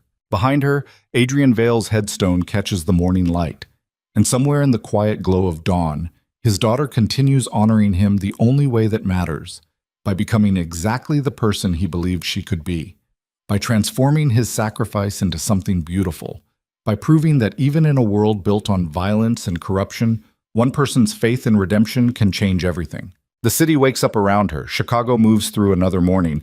But for Selena Vale, this sunrise feels different. Not like an ending, like a beginning. The beginning of a future her father hoped she would build. A future where broken things can be made whole, where loyalty means something, where sacrifice transforms darkness into light, and where Adrian Vale's final act of love continues rippling outward, through businesses bearing his name, through lives changed by his example, through a daughter who refuses to let his death be meaningless. Some people save you long before they die. Adrian Vale's final gift wasn't just exposing corruption or protecting Lucien Moretti. It was showing his daughter that the measure of a life isn't how long you live. It's what you choose to build with the time you're given. And in the end, that's the only thing that matters.